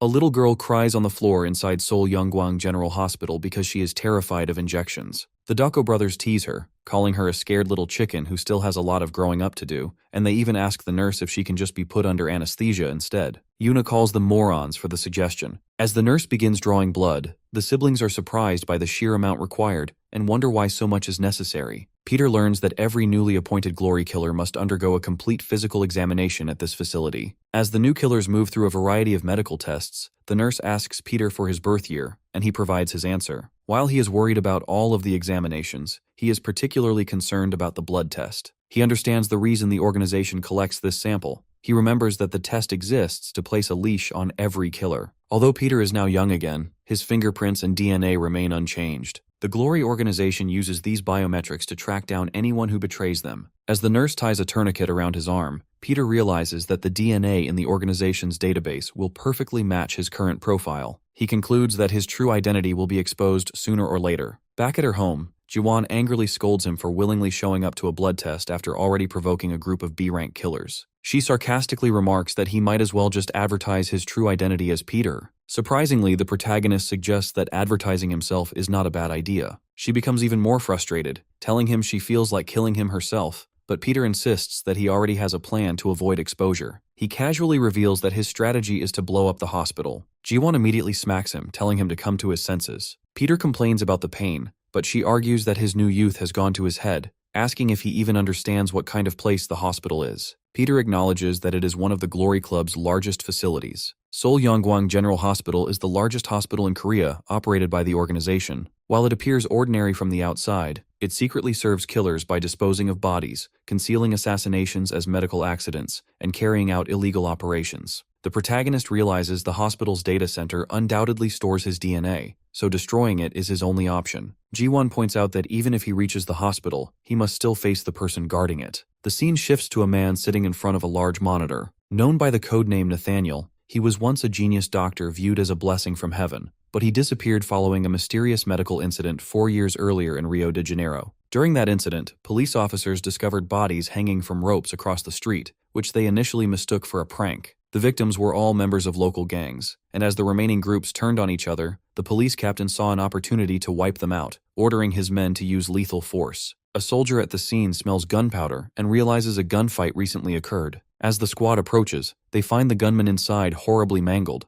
their bodies twisted in ways that suggest they were not fought by a human. When a soldier suggests retreating, a hand reaches out and drags Sergeant Fernando away. The captain realizes it is an ambush and calls for backup, but soon the area falls silent, filled with blood and smoke. The remaining soldiers look up to find the corpses hanging from the ceiling, their heads removed and their necks attached to the ceiling itself. A mysterious figure moves among the bodies, demanding a stronger opponent. The soldiers open fire, but the bullets accomplish nothing. In a single day, the 6 gangs that ruled Rio for 30 years and the elite military police were completely wiped out. Back in the present at Jiwon's home, she asks if Peter found anything useful in the secret Rio government documents she obtained. The protagonist studies the files and doubts a normal human could break a gun with sheer strength. She reminds him that the hospital hides a monster just like that, and she suggests a sneakier approach than a head-on attack. Peter notes that she has helped him figure out a way to enter the hospital. After she complains that her efforts are being wasted, the protagonist assures her he has another idea that requires her assistance. The scene moves to a road with a large billboard, where Peter decides he just needs a quick greeting card. The billboard is hacked to announce that the protagonist is coming to visit Nathaniel. Inside a car, a white-haired man watches the billboard and explains to Jiwon that he hacked the Glory server to post the message. He worries that she is putting her life in danger with such a reckless prank, but she replies that Peter has never failed a mission in 50 years. At the hospital, killers gossip about the advertisement, shocked that Peter might be alive and that someone hacked headquarters to display the message. Groups of D-rank killers are dispatched to capture him, though many complain they are too weak for the task. They notice a group of famous killers from Brazil, including Agent Funerario, the Undertaker of Rio. They whisper that it is rare to see an A-rank killer, let alone Nathaniel, and realize they might witness a battle between 2 apostles. Most believe the doctor will win because the protagonist is nearly 70 and rumored to have cancer, though the Dako brothers loudly declare that he will be the victor. Other killers scold them for cheering for their target, noting that the protagonist will never leave the hospital alive. As they talk, Peter quietly appears behind the brothers. Outside the hospital, an officer addresses the gathered killers. He instructs them not to engage Peter directly but to approach him respectfully as a senior killer. Once close, they are to use their issued tranquilizers. He warns that the protagonist can bring down an elephant in under 3 seconds and orders them to press the nearest emergency button as soon as they spot him, so an A-rank backup can be dispatched. After the instructions are given, the killers scatter to begin the operation, and Peter watches it all, thinking the situation is going to be fun. Several men gather in a hot pool with a mysterious man who bears a large queen and masked tattoo on his back. They discuss the implications of Peter declaring war. One man mentions that the war declaration has everyone worried about Glory's future, and notes that people are already questioning the new boss's fitness for the position. Another man expresses deep anxiety, noting that they should never have messed with Peter under the guise of trimming the fat. He points out that Peter is currently untraceable and could strike and destroy everything at any moment. Someone asks Yunchang if he truly understands how relentless Peter can be. Another man advises him to patch things up while he still can, urging the subordinate to give up if he cannot handle the situation, rather than dragging everyone else down with him. The mysterious man apologizes for not thinking things through and promises to handle the situation appropriately from now on. He mutters to himself that people were nice to him for only a split second before deciding they could walk all over him. After becoming the army chief of staff, he feels they should have realized it was time to step down,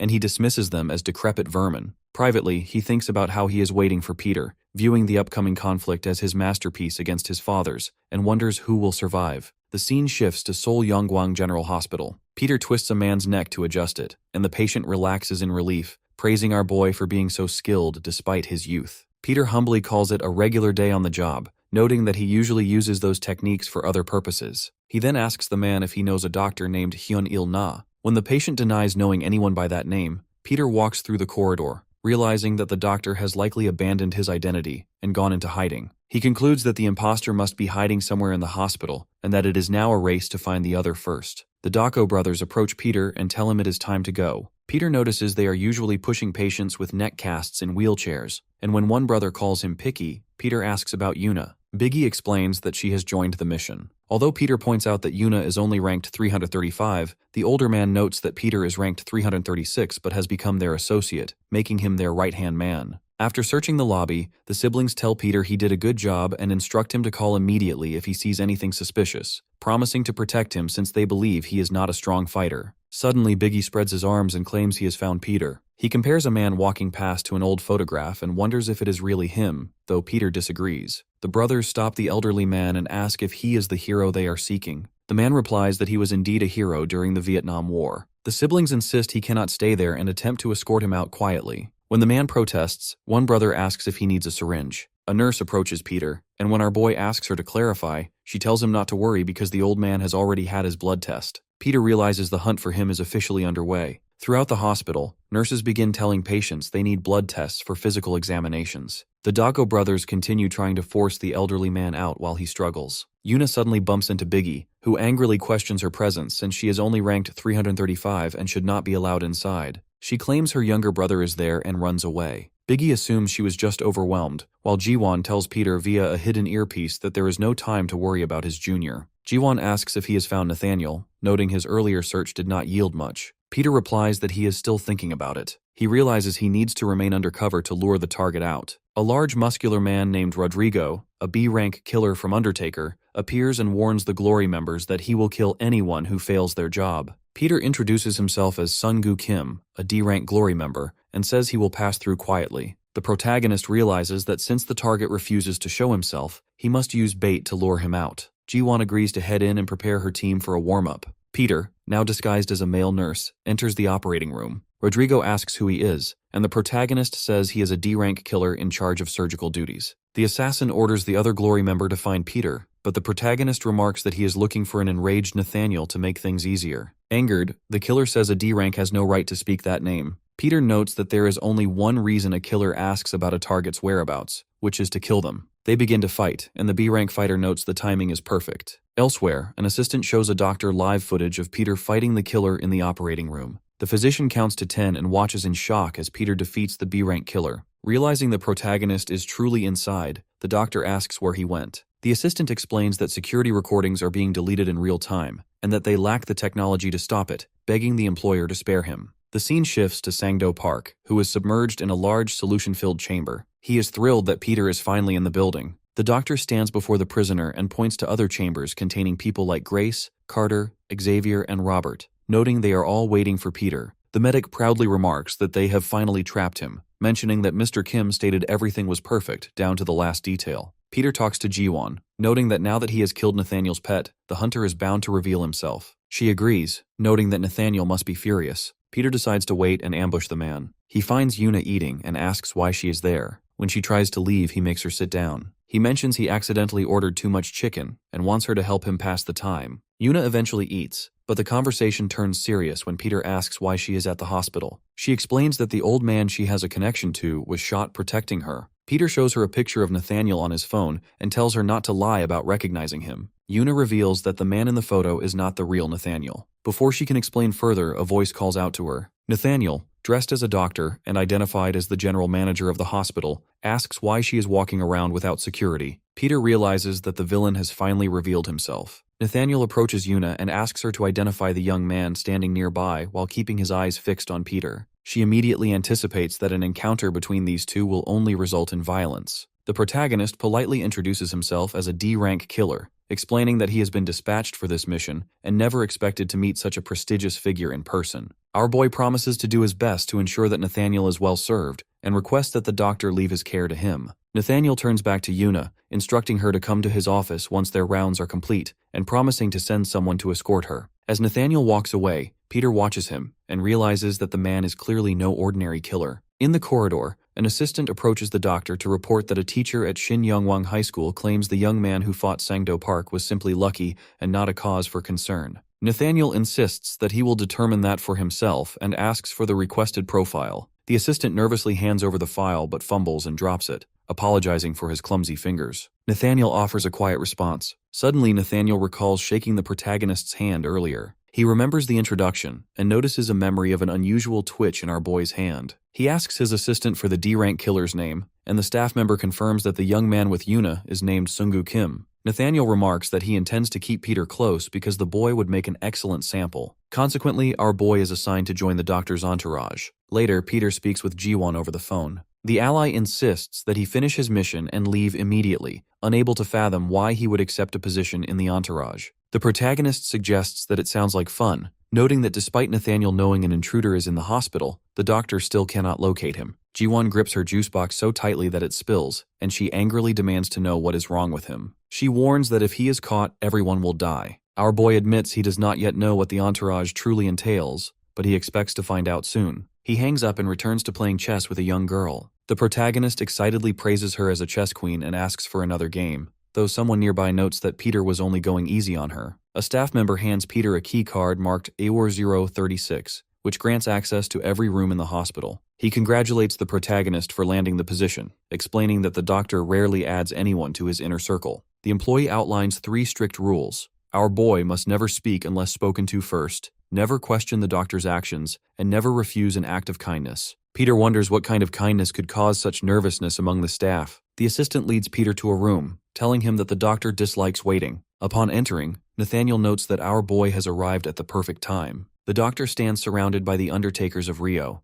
a squad of elite soldiers from Brazil consisting of numerous A-rank and B-rank killers. These mercenaries are devoted entirely to bloodshed, hold no loyalty to the Glory organization, and serve Nathaniel without question. The doctor asks for an update on the search for Peter. His assistant confirms that all hospital entrances are sealed. An announcement echoes throughout the building, claiming a virus sample has leaked and ordering everyone into quarantine. The aide explains that they have collected DNA from every elderly person in the hospital to identify our boy, and estimates the testing will take 48 hours. He concludes that because the protagonist cannot escape, he is cornered and his capture is inevitable. Peter listens silently, realizing that while the logic is sound, defeating Nathaniel will be more difficult than he anticipated. The group continues rounds, stopping beside a young male patient. Nathaniel gently encourages the boy, promising that if he goes through with the treatment, they will be able to play soccer and return to school together. The doctor instructs the nurse to focus on the radial nerve rather than further surgery, as the patient's body cannot handle more, and asks Dr. Young to assist. Peter wonders if he is being tested, as they have done nothing but routine rounds so far.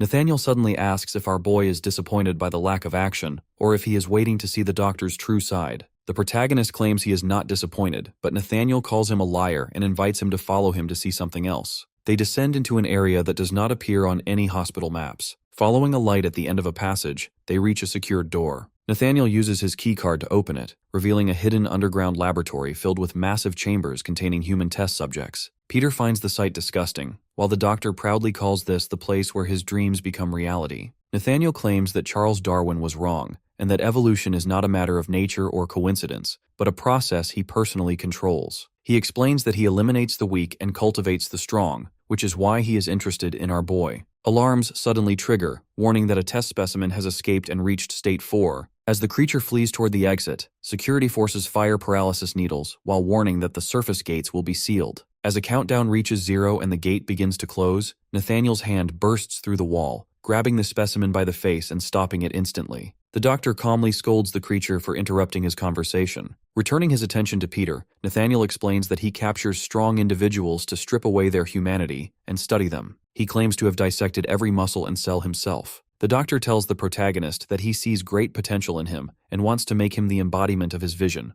offering to help him grow into an A-rank killer or perhaps even as strong as an apostle. Peter recognizes that Nathaniel possesses terrifying, unnatural strength capable of shattering stone with a bare fist. Later, Peter speaks with Jiwon again. The ally is shocked that Nathaniel could sense someone behind a wall and react with such precision, and she urges our boy to run. The protagonist refuses, now more determined than ever to uncover the source of the doctor's power. Since 48 hours have passed and the DNA results should be in the office, Peter plans to use his keycard to break in and switch the test results. Despite Jiwon's warnings that he will be caught, our boy is confident in his calculations. He notes that he has exactly 4 minutes and 30 seconds to locate and replace the files. Elsewhere, Nathaniel asks his assistant about the DNA results. The aide reports that after comparing every elderly patient's sample, none matched Peter's DNA. The doctor finds this interesting and briefly considers if the protagonist is hiding in the ceiling before dismissing the thought. He begins to suspect that our boy no longer looks like his known profile. Nathaniel returns to his office to find Peter waiting inside. He stands behind the man and demands to know why a mere D-rank killer is occupying an apostle's private space. Peter immediately assesses the situation,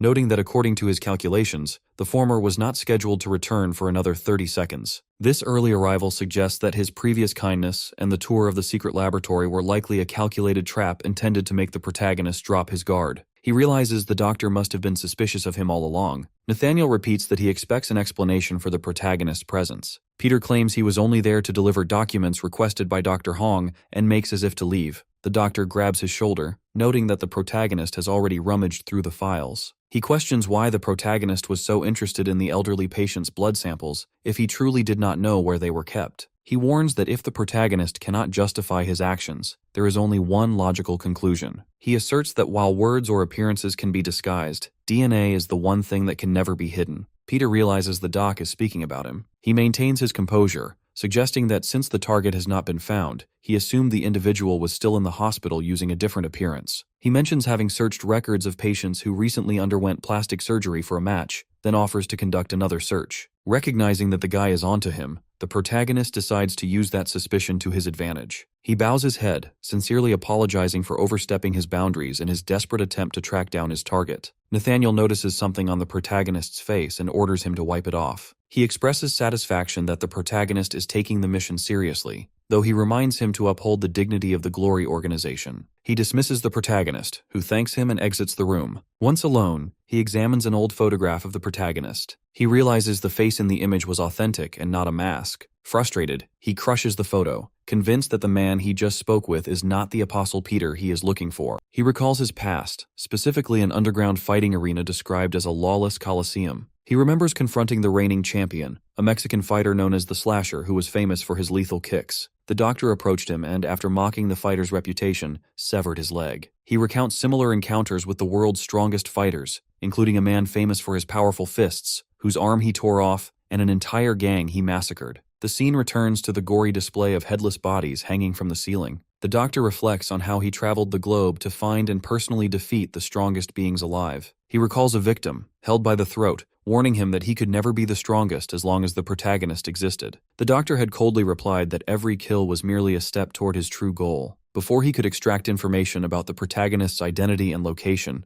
the man died. Returning to the present, Nathaniel looks at the photograph and concludes that whoever saw the protagonist last must know his whereabouts. He calls his assistant and orders him to bring Yuna to his office. Elsewhere, Yuna is speaking with the Dako brothers, who question how a low-ranking killer like her was assigned to such a critical mission. She jokes that they should act like sick patients if they are going to play the part. They mention seeing her enter the doctor's office earlier. A muscular man approaches and informs Yuna that the doctor wants to see her immediately. When she hesitates, the man asks if she is challenging his orders. The brothers are shocked to see an A-rank member of the Undertakers serving as her escort. Yuna enters the office where Nathaniel sits with the protagonist's photograph on his desk. He remarks on her survival in multiple encounters involving the protagonist, noting that even other patients rarely kill each other, yet she has survived both an impulse attack and a confrontation with a high-ranking killer like Sangdo Park. The doctor asserts that the apostles have concluded the protagonist has been helping her. He accuses her of acting as a spy and asks what she could have possibly offered him in return. When Yuna reacts with anger, he ignores her frustration and brings up her younger brother, Yujin, who suffers from hemophilia and has less than 3 years to live. He offers her a life-saving serum worth 4.5 billion won developed at the hospital. He instructs her to tell the protagonist that he will be waiting under the hospital lobby's clock tower at 2:00 p.m. on the 24th. He explains this will be an easy way to trap the protagonist and reminds her that she could never afford the cure on her own. He tells her she will save her brother while he captures his target. He hands her a prescription and, without warning, violently breaks her wrist, stating that the hospital does not admit healthy people. He warns her that if she refuses, Yujin will be the next to suffer. He tells her he will see her during his next round and leaves. Alone in her room, Yuna realizes the danger she is in. If the truth is revealed, Nathaniel will kill her, Yujin, and the protagonist. The protagonist suddenly enters the room and tells her it is time for her injection. He turns on the television to watch a singing contest. When Yuna demands he leave, he says this is his way of repaying her for saving his life. He mocks her for trying to chase him away and asks if she is doing it because of the doctor. He taps her broken wrist with the remote, noting that he did not inflict that injury and asking who did. Yuna hesitates, then asks what his plans are for the 24th. When he asks why she wants to know, she tells him to meet her under the clock tower at 2 p.m. on that day. She insists he simply do as she says, viewing it as the only option available to her. After he agrees and leaves, she cries while looking at a photo of her brother, praying she's making the right choice. Nathaniel, meanwhile, eagerly anticipates the 24th, believing it is the day the protagonist will finally come for him. He contacts Yuna through her earbuds to ask where the target is. She replies that the protagonist should be arriving at that very moment. The protagonist walks down the corridor toward the lobby as the clock approaches 2 p.m., and the doctor impatiently urges him to hurry. Yuna chats with Yujin over the phone. He notices 3 men in her profile picture and asks if she has a boyfriend. She clarifies that they are just friends, which surprises him,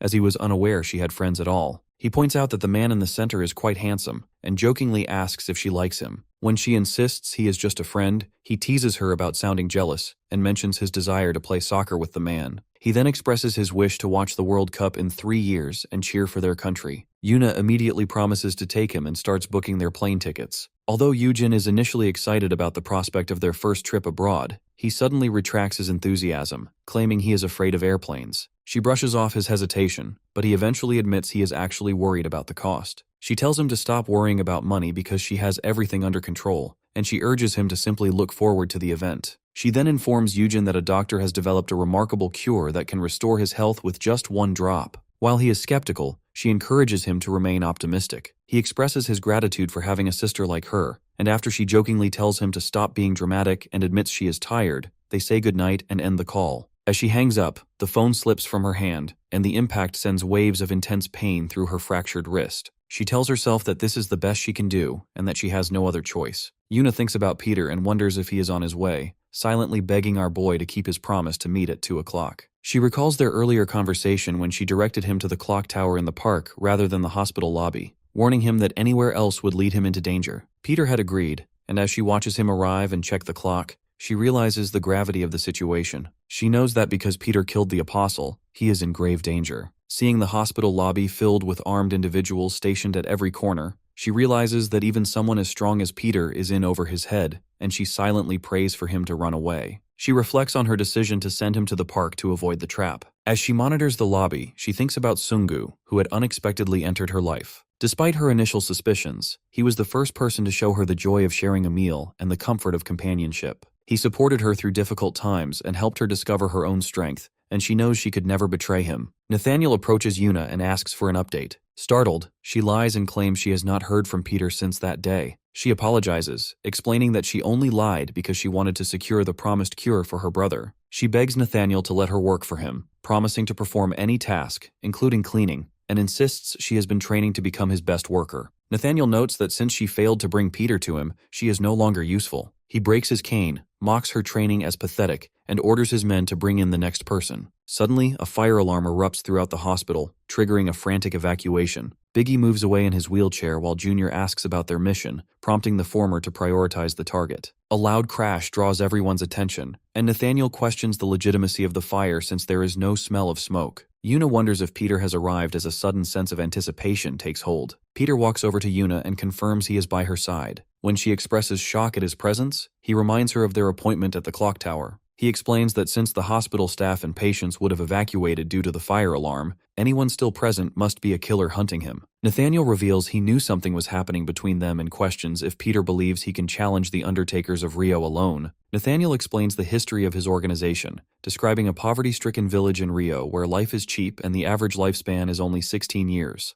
He recounts how a man once begged for his and his child's lives before being executed by gang members. Because the area is filled with corpses, it became known as the City of Funerals, a place where only the strongest survive. He explains that the Undertakers of Rio control all illegal activities in the region and boasts that hundreds of their strongest members are currently present in the hospital. Nathaniel smiles at Peter, claiming he sees great potential in him, and compares the protagonist to a tiger cub that could grow into a powerful predator under his mentorship. He tells Peter to stop playing the hero for his classmate and invites him to join his ranks to become stronger. When Peter simply shrugs, Nathaniel coldly acknowledges that the protagonist has chosen his path. Two members, Raffalo and a B-rank fighter named Sao Paulo, charge at Peter. Without moving from his spot, the protagonist pulls out a pen and strikes both attackers with precise blows to their vital points, causing them to collapse instantly. As everyone, including Yuna, watches in shock, Nathaniel realizes that Peter successfully eliminated his opponents without even looking at them. The protagonist turns his gaze toward the doctor and asks if he still views him the same way. Nathaniel asks Peter if he knows how long it takes for someone to die. He says it takes 1 minute and 12 seconds if an artery is cut, 40 seconds if a vein is cut,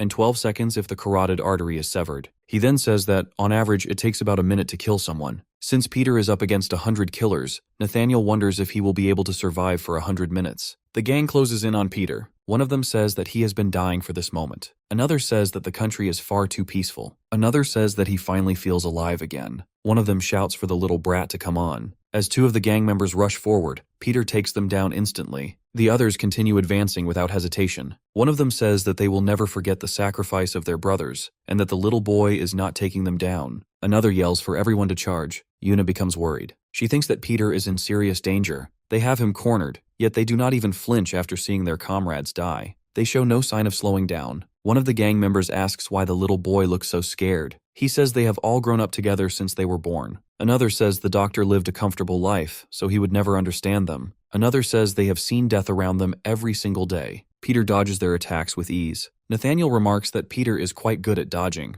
He says that being swift is impressive, but dodging alone will not get him anywhere. He points out that Sungu has run out of escape routes, with dozens of killers blocking every path, and asks what he plans to do now. Peter calmly says that there is no doubt he is outnumbered, but honestly, that only makes things better for him. The gang members become confused and wonder what he is doing. Peter grabs a fire hose. A powerful stream of water suddenly blasts out. He asks why they look so frightened and says that he is only getting started. The force of the water knocks the gang members off their feet, sending them crashing to the ground. Water continues dripping from the fire hose. Peter remarks that the slip and slide is probably enough for now. The gang members struggle to get back up. Nathaniel admits that using the fire hose was clever, but says it cannot actually kill anyone. One of the gang members asks if Peter really thought that would be enough to stop them. Peter glances at the defibrillator nearby. He picks up its two shock paddles and rubs them together, making it clear that he is only getting started and that it is time to make his move. He thrusts the defibrillator paddles into the water. The electric current instantly spreads through the water, electrocuting everyone standing in it. The gang members are struck by the electric shock and collapse to the ground one after another. Water continues dripping across the flooded floor. Nathaniel admits that Peter continues to impress him. He realizes that the protagonist deliberately lures everyone into one corner of the room so he can use the fire hose, then follows it up with a defibrillator to electrocute them. He thinks that our boy is full of surprises. Nathaniel takes back what he said earlier about it taking 100 minutes. He points out that the protagonist has already taken down half of them and still has an entire hall full of enemies left. Peter thinks that Nathaniel expected it to take him nearly 2 hours to defeat them all, but he is not so sure about that. Peter notices a medical chart nearby and picks it up.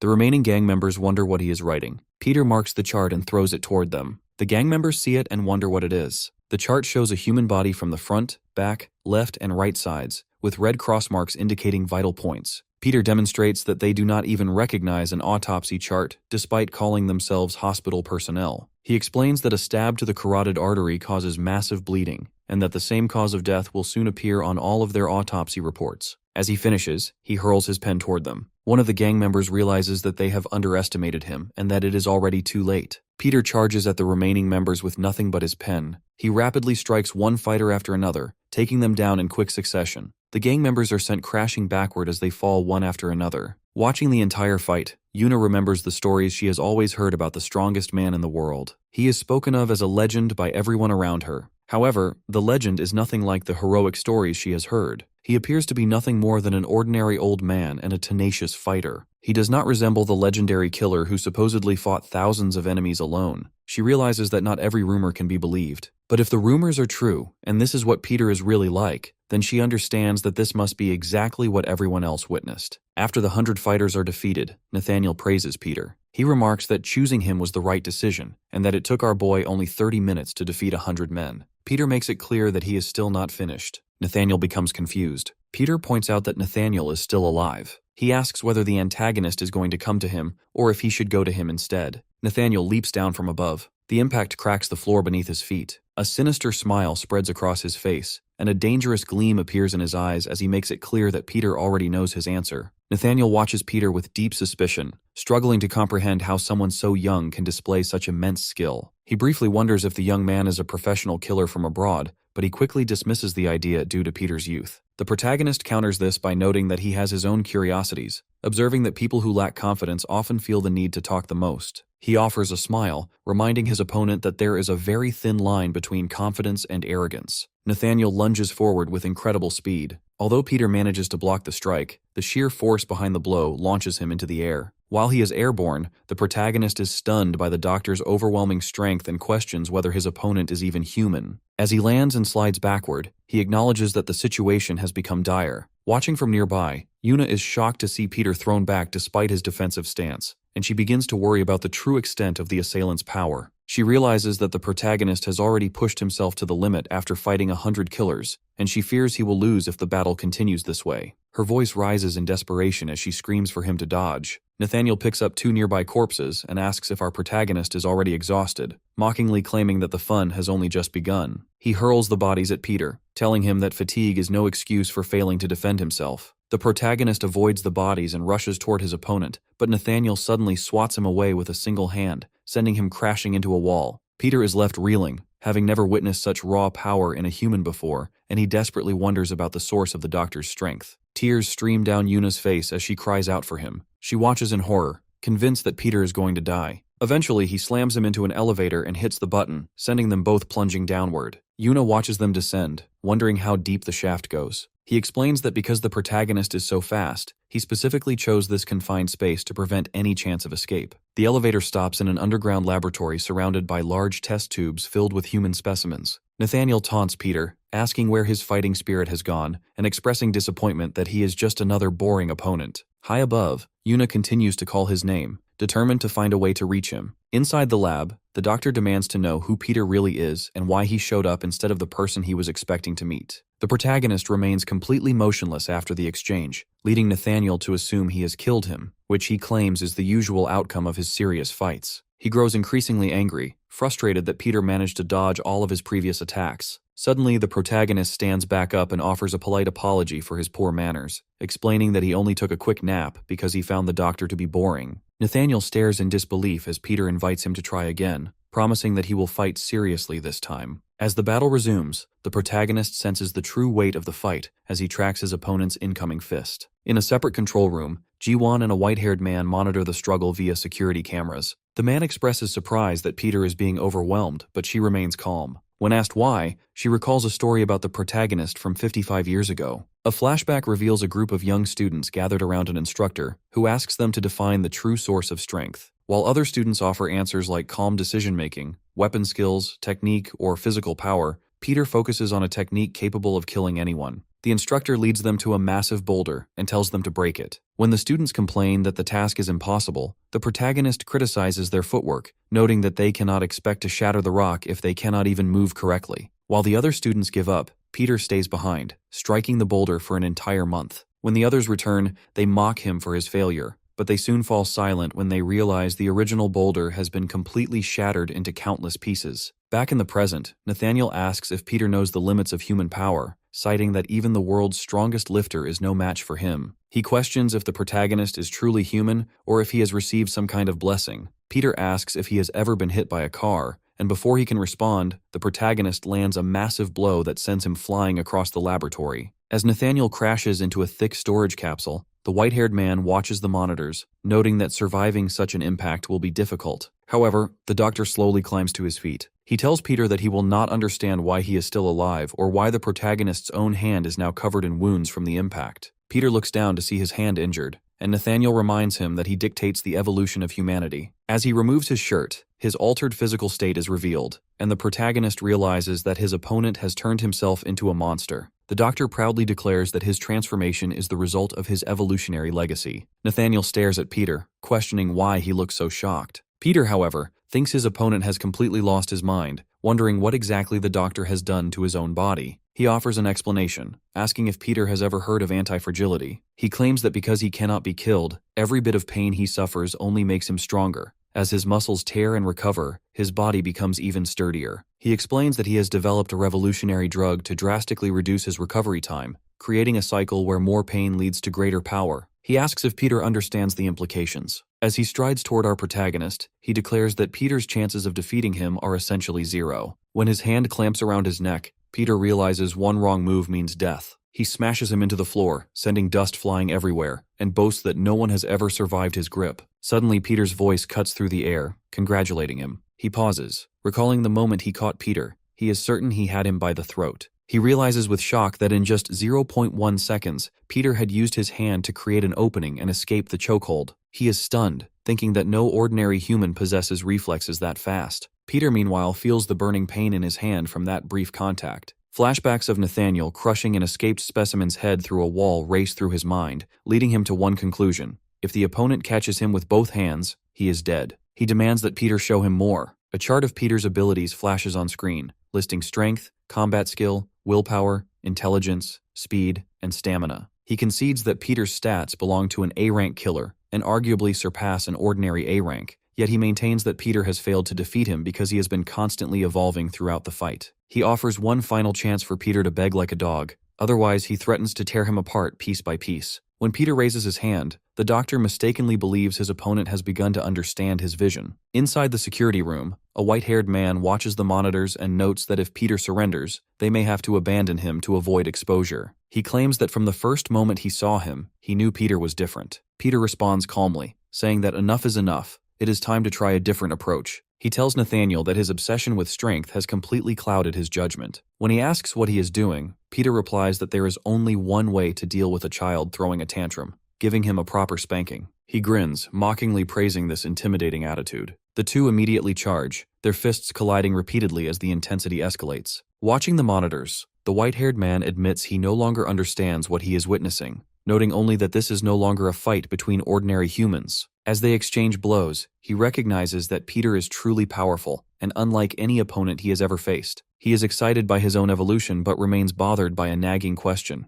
Peter has already proven his strength, yet he hides something beyond his stats. He wonders what gives our hero the confidence to keep fighting without a hint of hesitation. Finally, he decides that resistance is futile. He declares he will rip Peter apart, extracting every bone, muscle, and cell. As he swings his fist, the white-haired man screams, and Ji-won cries out in desperation, realizing the opponent is about to deliver a killing blow. Amidst the fight, Peter recalls the doctor's logic. Muscle damage leads to larger, stronger recovery, and he has weaponized this with his drug. Peter reveals he has been waiting for this exact moment, waiting for the opponent to reach his peak. Suddenly, he realizes something is wrong. Peter explains that once the muscles hit their limit, they expanded so much they began compressing Nathaniel's own bones and nerves. Consequently, his body has become completely immobile. He tries to move but finds himself frozen. He realizes he never noticed his body hardening because he was too absorbed in the battle. He is shocked that Peter diagnosed the side effects of his artificial evolution in just a few minutes. As his fist hangs midair, Peter declares that he has lost and follows up with a powerful kick that sends him crashing backward. He thinks of the lives he took and the pain he endured to transform into the perfect human. He cannot accept dying at the hands of a mere boy, so he reaches for his final option. He knows the drug in his hidden capsule will melt his muscles but transform him into the ultimate living organism. He swallows it, warning Peter that he deserves to witness the final stage of evolution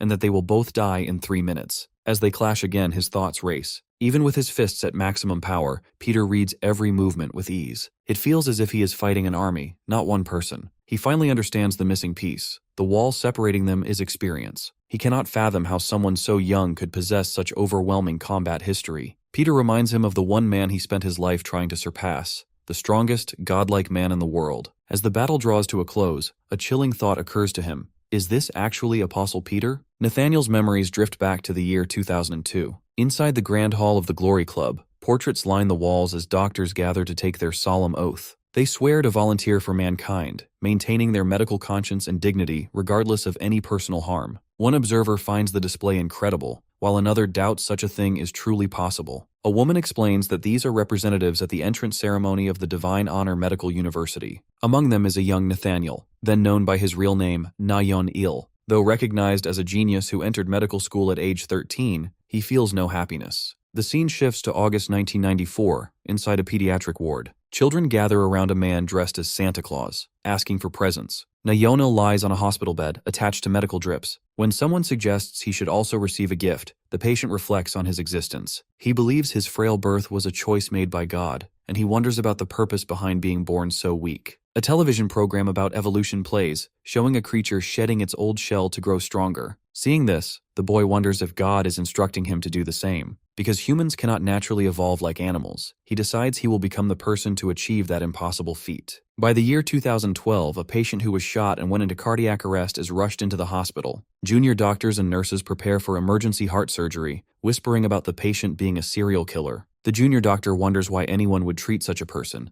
but the nurse remarks that the willingness to treat him is what makes the surgeons amazing. The operation is performed by Na-yeon-il. During the surgery, the lead doctor finds the moral fuss surrounding the patient strange, as he views it as mere work. Yet, his heart beats faster than ever before. He realizes the patient possesses an incredibly strong body and becomes fascinated, curious about the difference between himself and this man. He fights the urge to explore that power, reminding himself of his duty to preserve mankind. He tries to convince himself that his existence is a blessing, but another thought takes hold. He believes that poorly made humans hinder evolution and that he should take the lead. It is time for him to shed his own skin. He is tired of being weak and wants to know what it feels like to possess such strength. Before he can stop himself, he realizes he has opened the patient's brain, blood spreading across the floor. After losing everything, Nathaniel hides in a small South American city, where the abundance of bodies allows him to conduct his research. He proves his theories by observing various phenomena, using the killing of strong people as proof of his own growth. He reinforces his own body without using his father's DNA or a mother's womb, believing he has become a new form of mankind. In the present, Peter throws Nathaniel behind a wall. The antagonist realizes his spine is shattered and his muscles have ruptured, leaving him unable to move. Peter warns him that moving will only hasten his death. Nathaniel asks the protagonist how he can be defeated, explaining that he has spent 30 years dedicating every day to becoming stronger. Peter explains that there are things he can never copy. While he acknowledges the villain's tenacity, Peter reveals he has invested 65 years of hard work. The doctor is shocked by this revelation, realizing that while there is much he does not understand as a doctor, he is at least fortunate to meet Peter before he dies. At Yongguang Hospital, the battle concludes as the bodies of the Brazilian killers are cleared away. All information regarding the blooded killers is erased from the hospital system. In a car, the Dako brothers speak with Mr. Lee, asking if it is time for them to rank up to C rank. The mentor dismisses their request, noting that it is not that easy, and tells them to remove their fake casts. When the siblings laugh and claim they were using method acting, Biggie suggests he should have seen them fighting. Yuna responds with sarcasm when asked to acknowledge their bravery, though she clarifies it is just her way of showing appreciation. Peter watches Yuna, who feels a strange unhappiness despite their victory. She remembers Nathaniel claiming he could save her younger brother, Yu-jin, with a 4.5 billion won blood serum. When Peter asks if she is thinking of her brother, Yuna lies, claiming she is only worried about missing school lunch. She notes that the serum is gone anyway since the scientist destroyed it. Peter tells her that he believes she will find another way to save Yu-jin, and she thanks him. The car stops near a playground in Korea. As they exit, Peter asks Yuna about a tied-up case in the car. She realizes it is not hers and wonders if the coach left it. She opens the case to find laboratory storage equipment for formulas and tubes. Surprised, she asks Peter how he knows her brother's name, and our boy explains that the deceased did not actually destroy the serums. Yuna holds the case and cries. Back at the hospital, a mysterious man stands by a large hole in the floor with his assistant. The subordinate confirms that all patients have been moved, and the media remains unaware of the incident. The leader questions whether the traces left behind were truly made by humans, and asks if Peter is responsible. When the follower mentions that the protagonist appears and disappears like a ghost, two other men appear. One of them strikes the aide down with a sword for using such a term. He calls the fallen doctor's death disgraceful because he died before receiving recognition. The swordsman, identified as the sword ghost, decides that Peter needs to be taught a lesson.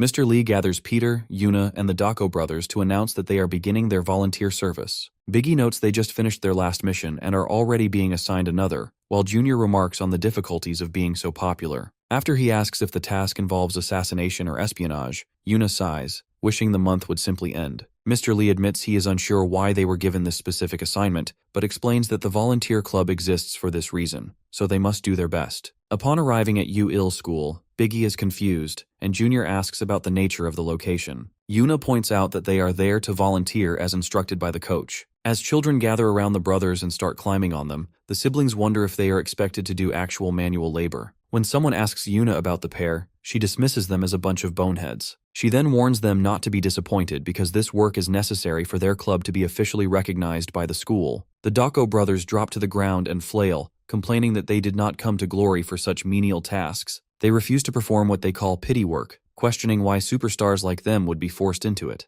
A pretty teacher named Yejin approaches, and as soon as the siblings see her, they scramble up and frantically start pulling weeds. They boast about being the best volunteers and urge her to leave the work to them, but Yejin quickly stops them because they are actually pulling up flowers. Yuna asks if there is no cure for their buffoonery, and Peter replies that there is not. Yuna expresses frustration that the coach sent them over 300 miles away for this, but Peter reminds the group that they are there to volunteer and should avoid causing trouble or revealing their identities. As Peter walks away, Yuna notices he seems unusually downcast. Meanwhile, the brothers ask Yejin if she is a student. When she identifies herself as a teacher, Biggie tells her not to develop feelings for them because they are students. Yuna sighs, remarking that the clowns have returned to their usual behavior. A security guard arrives and welcomes the volunteers to the only school in the rural area. He and Yejin share a joke, leaving Peter and Yuna looking on with confused expressions. Yuna notes that the grounds are already green and asks if there is more work to do. The guard leads them around back, describing the area as a pigsty. As they walk, Yuna realizes something is wrong and questions why they were sent so far just for cleaning. Two neighborhood thugs arrive and demand rent money from the security guard. The man explains that the school earns very little and can barely afford heating. The criminals sarcastically remark that everyone is struggling, so the guard offers them a basket covered with a cloth. When a thug opens it to find homegrown potatoes, he becomes enraged. He shoves the guard, scattering the potatoes, and mocks them for offering such a worthless gift. Yejin tries to intervene, but the attackers claim the school is violating their contract. As Peter starts toward the group, Yuna reminds him that they are not supposed to get involved. Yejin tells the thugs they are living on government benefits, but one grabs her and suggests she can earn money in other ways because of her looks. Biggie steps in, declaring that men should protect women rather than hit them. The larger thug immediately punches him in the face. Yejin begs them to stop, but the brother, blood running from his nose, claims he only felt like he was bitten by a mosquito. A fight breaks out, and the brothers are eventually shown badly beaten on stretchers. Yejin apologizes, but Junior tells her to worry about the thugs instead. The guard explains that these men constantly harass the locals for money. Later, Yejin thanks the group for cleaning the school and invites them to stay the night. Peter approaches Biggie to check on him, noting that he has matured. Peter remarks that true strength is knowing when to hold back, a quality he saw in him today. Biggie insists that men should never watch a woman cry, and when Yejin tries to speak, Junior dismisses her because they are talking to Peter.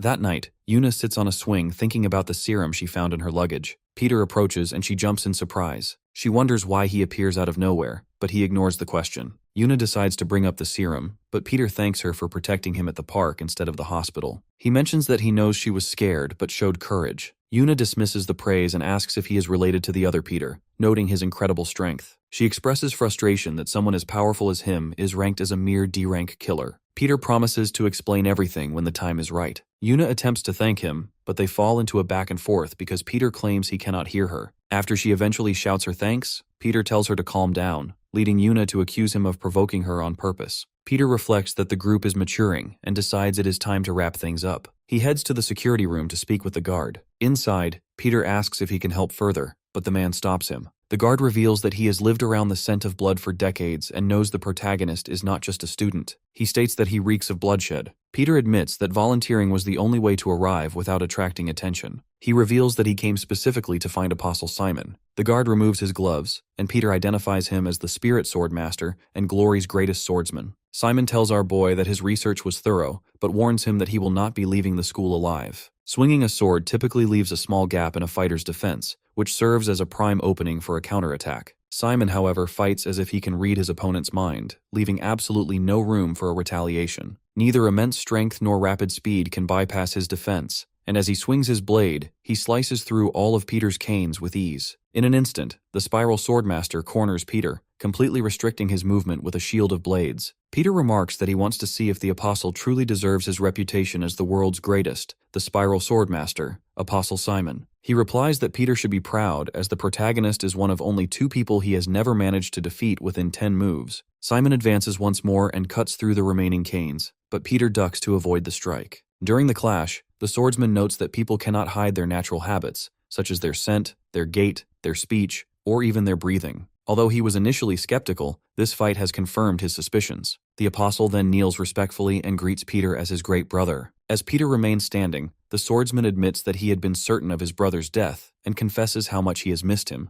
noting that our boy appears to have returned to his youth. The two sit on a large rock nearby, and Peter admits that he struggles to believe the situation himself. When the apostle asks if this means Peter can finally return to the playground where he once slipped, the protagonist asks him to drop the embarrassing subject. Simon observes that Peter looks healthier and better than he did in his previous life, specifically noting his dark, healthy hair. Peter says he simply woke up that way, then expresses relief that he was right about the fighter's identity. He praises the apostle's skill, admitting he feared he had been killed during their spar. The swordsman explains he never would have harmed Peter because he recognized him immediately, even though the protagonist points out that the blade was held right at his throat. The apostle notes that he has not changed over the years, though he jokes that his sword has become dusty from constant use, and credits all his technique to Peter's teachings. When the swordsman asks how Peter found him in this rural town, the protagonist asks if he heard about the commotion involving Nathaniel at Yongguang Hospital. Simon confirms he heard the news, and realizes in surprise that Peter was responsible for the feat, praising his strength and bravery. When asked why he did it, Peter reveals his plan to completely eradicate glory. Worried, the apostle warns that the plan is too dangerous, even for Peter. He offers to join the fight, pledging to slice their enemies apart,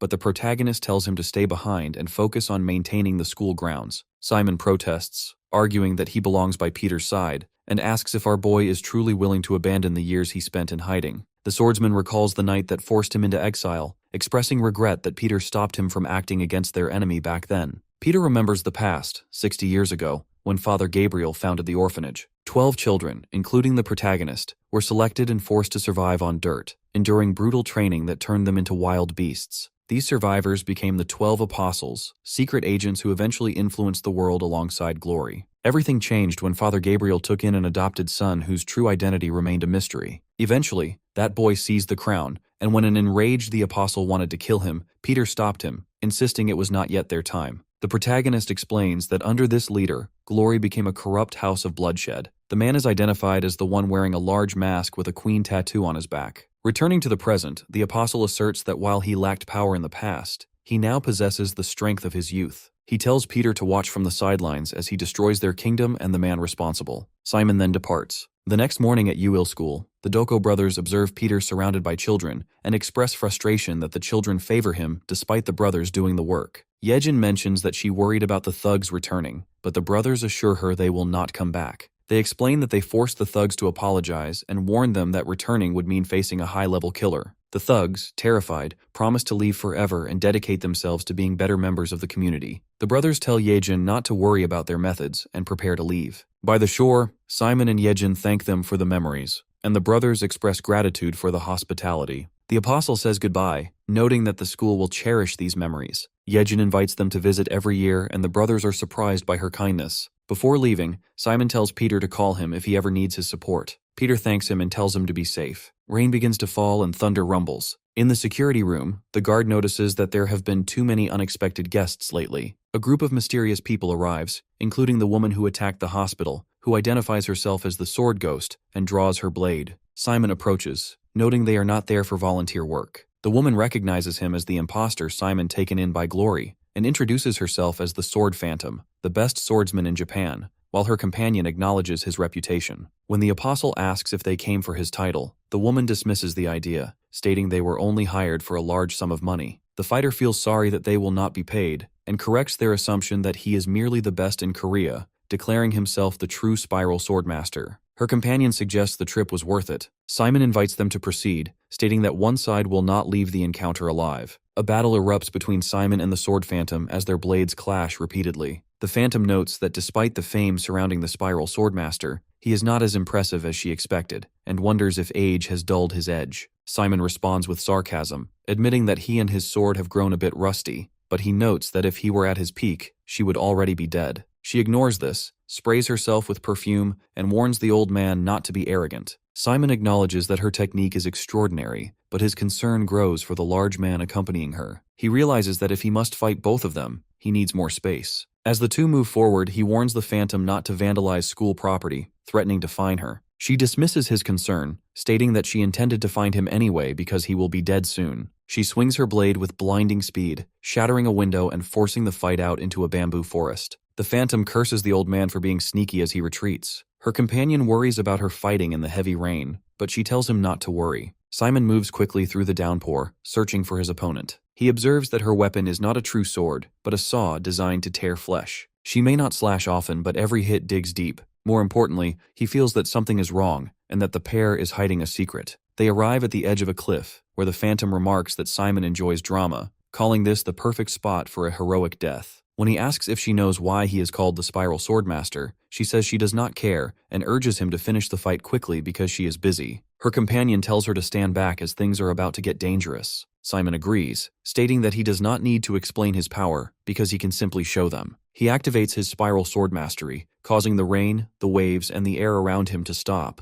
leaving only the spiral in motion. The companion watches in shock while the Phantom wonders what is happening. Simon unleashes a flurry of strikes toward her neck, waist, legs, and arms. Her companion realizes that the protagonist's slashes are connecting to form one continuous path, and he acknowledges that this overwhelming power is why the world once feared the sword. Simon stops and thanks the Phantom for a real match, noting that she is truly the best swordsman in Japan. He then turns his attention to the large man, telling him it is his turn. The Phantom lies defeated on the ground, and her companion steps forward. He compliments the former Imperial swordsman on his skill, noting that he would have been a formidable opponent had he not retired, but he declares that it is too late now. Simon asks what he means and claims he is the one who will be defeated. Suddenly, Simon notices a deep, bleeding cut on his stomach. He wonders how it happened, as it should not be possible. The companion mocks him, asking if he really thought he had won. Simon looks closely at the Phantom, feeling as if she were a ghost, and watches in confusion as her body distorts before she slowly stands back up. He realizes that the perfume induced a hallucination. He asserts that he has seen every trick in the book and tells them to try something harder. He concludes that if he is seeing a vision, he simply has to stop looking. He has performed his technique enough times that illusions mean nothing to him. The companion moves towards Simon, terrified that the old master has been rendered harmless. He closes his eyes and swings his sword through the air, telling the spirit to leave. The Phantom mocks the old man for being finished, and explains that she is called the Sword Phantom because she is a spirit who wields a wild sword. Back at Yongwang School, the Dako brothers, Yuna and Peter, are in a classroom. Biggie asks if love is always this painful, showing his friends that Miss Yejin has stopped replying to his texts.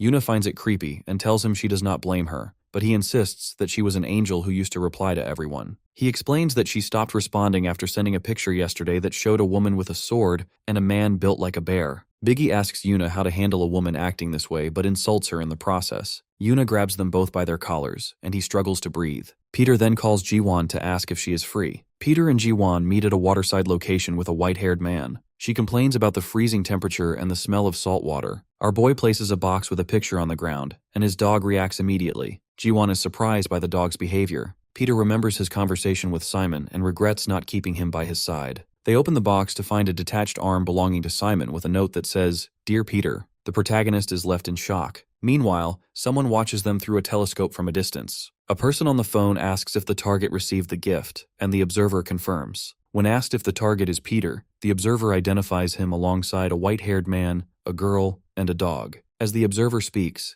the protagonist appears behind him and takes the phone. The voice on the other end is revealed to be the Sword Phantom. Peter asks if she is the new member of Glory and tells her he is flattered. He then grabs the hand of the man attacking him and twists it until it cracks. While holding the attacker, our boy tells the Sword Phantom that she better keep Simon alive, warning her that if Simon is dead, she will face a slow and painful demise. Peter stands on a yacht and checks in with Jiwon over the phone. When she asks if he will be all right, he confidently assures her that he is. She presses him for details on his destination, wondering if he is headed toward his house, but Peter simply focuses on a photograph of a large yacht that arrived in a box. Jiwon explains the danger of the situation by noting that every vessel in the world is registered with specific names and identification, yet there is one ship that keeps all such information hidden. She identifies this vessel as the Ghost Cruise and warns Peter that the people who kidnapped Apostle Simon are currently aboard that boat, protected by a total shroud of secrecy. Peter reveals he knows exactly where they acquired the ship. He explains that while Korea has Glory, Japan maintains a similar organization of killers that has operated since the Kamakura shogunate, known as the Katoryu. He recounts their most infamous act, the missing case, where 2 of their swordmasters infiltrated a banquet and slaughtered 200 members of the Yamatogumi Yakuza gang. Jiwon acknowledges the incident but questions why it was labeled a mere missing case when it was clearly a massacre. Peter clarifies that the battle was so efficient that not a single body was left behind. Although the Japanese police issued warrants for the killers, they vanished like ghosts, only to resurface now in Korea. He identifies the woman in charge as the new Simon of Glory. Jiwon expresses deep concern that Peter is volunteering to hunt a swordmaster who was once part of Simon's own group. She cautions him that the vast ocean is a place where no one would ever find his body if he failed, and she offers her assistance. Peter dismisses the danger, declaring that he will ensure they pay the price for harming his comrade regardless of the odds. He mentions that he is not acting alone, but before he can elaborate, the Dako brothers interrupt by shouting from behind him. They complain that they knew Peter would try to hog the spotlight and grumble about their forced disguise as security guards. Peter reminds them he told them to stay behind, but they insist on coming, with Biggie noting that a killer views death as a badge of honor. Chairman Eun-Young Choi of the massive Daiha group arrives and greets Peter, asking how he likes the yacht. Peter suggests the chairman head inside to stay warm. The Dako brothers use the opportunity to badger the chairman about their attire, claiming they did not join the Glory Club just to clean up after board members. As they watch, he explains that the Ghost Cruise is a place where people buy anything from drugs and weapons to rare artwork and even living humans. He emphasizes that wealth alone cannot grant entry to this exclusive vessel. Peter thanks him, and the chairman points out their destination. As the massive Ghost Cruise comes into view, Peter prepares to confront the Sword Phantom and make her answer for her actions. Aboard the cruise, a guest from the Doosan group begins berating a waitress and demanding to see her boss. The Sword Phantom arrives with her companion and warns the man not to insult her staff. She explains that everyone there calls her a monster, a reputation solidified by her status as an A-rank apostle and the title of Sword Phantom. When the president of the Doosan group threatens to use his influence to ruin her, she calmly invites him to discuss matters in her room, hinting that she can provide him with a heightened experience. When he mocks the offer, she touches him, causing him to collapse in shock. She orders her companion to toss the man into the ocean, and then shifts her focus to Peter. She muses that since he received her gift, he will surely show up, and she eagerly anticipates killing him to cash out. Elsewhere on the deck, the Dako brothers wander through the club, marveling at the luxury and the wealthy guests. They decide to lean into their roles as security guards, cleaning with such intensity that they impress a wealthy guest. The man tips them 1,000,000 won for their efforts, which sends them into a frenzy of excitement as they realize the potential for quick riches.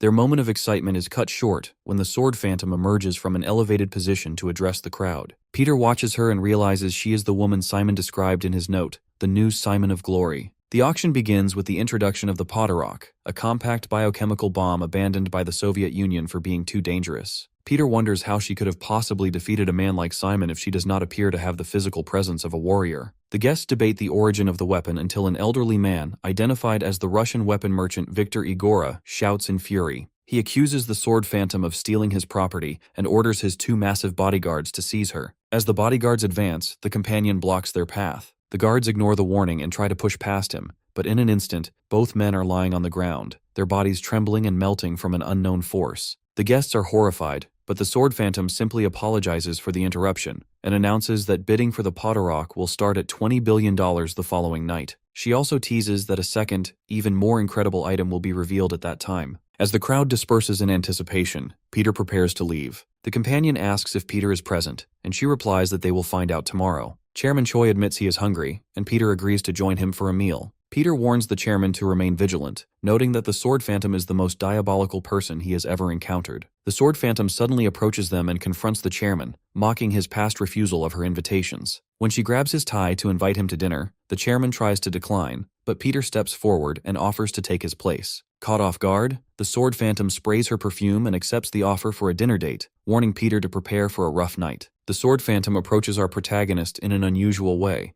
lightly tapping his chest before taking a moment to straighten her tie. As she does this, the scent she carries hits Peter, forcing him to consider the nature of her influence. The Sword Phantom is convinced that all men are fundamentally the same. She believes her scent is so potent that it leaves them completely entranced, blind to whatever danger she might be bringing their way. At that moment, the Dako brothers emerge from behind, stepping forward to introduce themselves as the new training crew. Peter stands in the background, clearly troubled and confused by the sudden arrival of these two. They introduce themselves as Biggie and Junior Dako, boastfully claiming they are ready to kill or clean anything that needs tending to, and they urge her to provide an order. A brief disagreement breaks out between them, with one brother pushing the other aside while insisting the master clearly favors him. Watching this display, Peter is taken aback by the absurdity of the situation. The sword phantom turns back to him, lightly pats his face, and tells our boy that he got lucky before walking away. Left alone, Peter reflects on the encounter, struggling to understand how he nearly lost control of his own senses in that brief moment. As he wonders how she managed to manipulate him so quickly,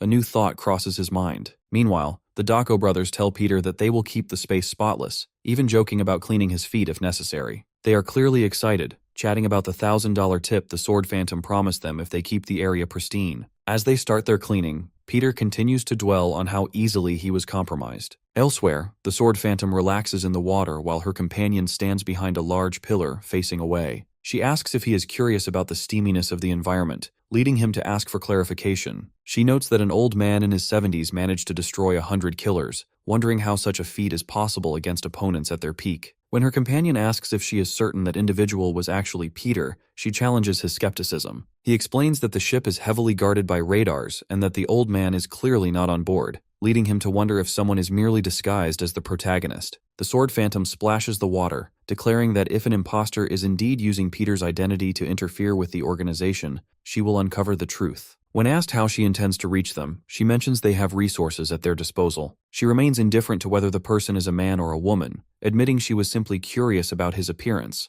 and she dismisses her companion's suspicion that she might have developed an interest in someone else. Peter moves through the cruise ship while reflecting on a past conversation with Simon. Simon had admitted that the protagonist was the only family he had left, and insisted he would be the one to take the fall if it meant Peter could survive. The protagonist had pushed back, telling his friend to stop worrying and focus on his health so they could eventually fulfill the promise they made years ago. Simon had been surprised that Peter remembered, and the two had shared a moment over his secret smoking habit. Now Peter realizes that Simon is truly his family, and he feels compelled to take any number of lives if it will lead him to his friend. He concludes that with everyone's attention focused on the auction in the bathroom area, this is his best chance to find him. As his trolley comes to a stop, two men approach him, suspicious of an Asian waiter being on the ship. When they attempt to check the trolley and realize something is wrong, they speculate that he might be the person the shipmaster is hunting. Recognizing them as pirates, Peter acts quickly, throwing one of the men into the trolley and pushing forward. He continues to search the kitchen, the engine room, and every corner of the ship, but finds no trace of Simon. He eventually realizes there is only one place left to check. The next day, the auction begins. The sword phantom presents the first item, a Monet Martin masterpiece from 1780, explaining its history as a lost wedding gift for Princess Augusta. After a brief bidding war, she announces that Signor Farshari has won the piece for $1.35 million. She then shifts the focus to the final, special highlight of the auction. A large, heavily guarded safe is brought into the room, causing the guests to speculate wildly about its contents. The sword phantom dismisses the value of chemical weapons and jewelry, claiming this item was once more cherished by heaven than any painting. She opens the safe to reveal the former apostle, Simon. His hand has been severed and his body is chained. The guests are horrified and stunned to see the legendary spiral swordmaster, with some questioning why she would auction off a corpse. The sword phantom stares toward the room, silently challenging Peter to reveal himself, convinced that his rage will force him out of hiding and into her reach. Sword phantom watches the crowd and announces that the auction has reached its highlight. Her companion asks if she has located Peter. She replies that she has, but also that she has not. She feels certain he is in the crowd because the sharp, vicious hostility directed at her feels like a blade pointed toward her. Although she briefly wonders if she is mistaken, she dismisses the thought entirely, decides it does not matter, and turns her focus back to the auction. She announces the start of bidding for Apostle Simon at $10 million.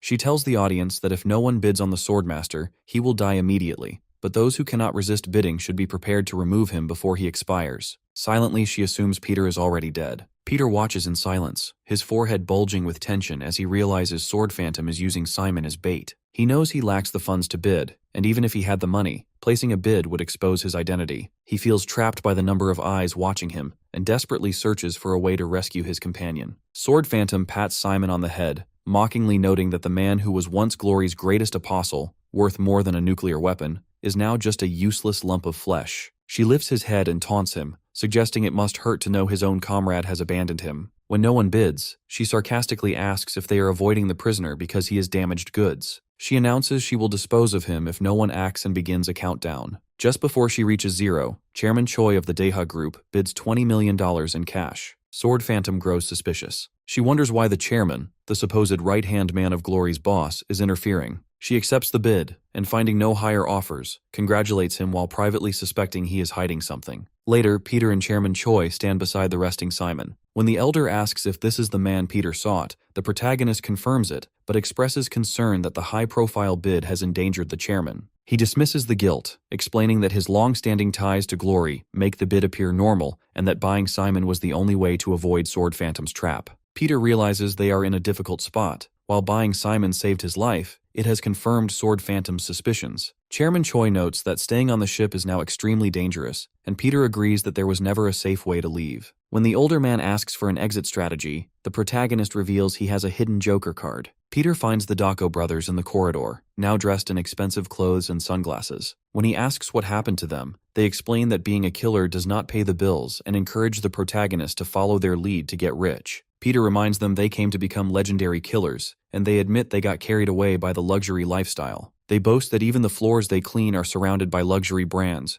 though they acknowledge this path will not make them legends. Peter tells them something dangerous is happening, and they are the only ones who can stop it. Learning they have cleaned every corner of the ship, the protagonist assigns them a special A-rank mission. Peter looks at Simon and recalls a memory of them sitting on a playground, watching children play football. The prisoner expresses a wish to be an ordinary student, to wear a school uniform, and to eat a lunch packed by his mother. Peter tells him not to talk nonsense because children like them could never attend a normal school. Simon smiles sadly, acknowledging that a killer cannot dream, but asks the protagonist to forget he ever said it. Peter suggests they build their own school for children with no money or home, promising to lend his brother his textbooks for free. Simon refuses, stating he wants to buy his own books. Back in the present, Peter gently shakes the swordmaster and pleads with his brother to wake up, reminding him of their promise to go to school together. Chairman Choi overhears this from outside the room. Meanwhile, a barefoot sword phantom complains that the chairman ruined her plan. She rejects her companion's suggestion that the boss is the true master of the ship, declaring herself the master and ordering her men to surround the room and kill both the prisoner and the chairman. She believes killing them will force Peter to reveal himself. A knock sounds at the door. Chairman Choi wonders who is there, but Peter calmly says it must be room service and offers to answer.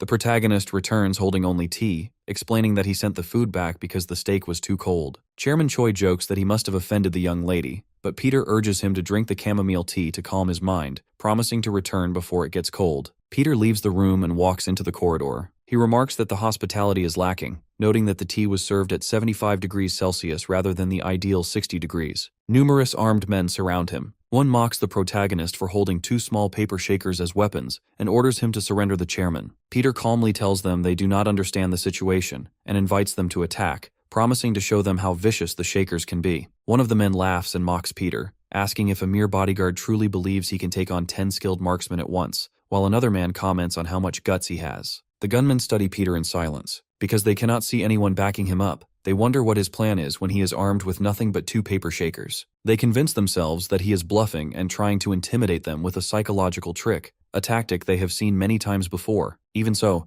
they feel that there is something different about him. Peter slowly walks toward them, and the men feel as though he is looking straight through them, though they cannot understand how he is doing it. He explains that anyone who puts all their faith in guns will eventually hit a limit. He tells them he is about to show them that there are times when even the cap of a paper shaker can be far more powerful than any bullet. The gunmen cannot believe what they see because Peter shows absolutely no fear of being shot. Instead of retreating, he charges directly into the middle of their circle. He strikes each man in the temple one after another without missing a single blow, leaving them wondering if he is even human. As the protagonist moves through the group, he thinks to himself that his little pirate friends cannot pull the trigger for a simple reason. Because they have surrounded him from every direction, each of them knows there is a chance he could dodge, and if they fire, they risk shooting one another. That hesitation prevents them from acting. Frustrated, one gunman yells for everyone to shoot, though another hesitates. A second man shouts again to fire, but Peter quietly remarks that the real show is just beginning. He tosses the contents of the paper shakers into the air, and the powder flies straight into the gunman's eyes. One man cries out that he cannot see, and another shouts that they have lost sight of the protagonist. Before the man can react, Peter appears directly in front of him. He tells him that it is a shame because if they had been using close-range weapons instead of guns, they might have survived a few seconds longer,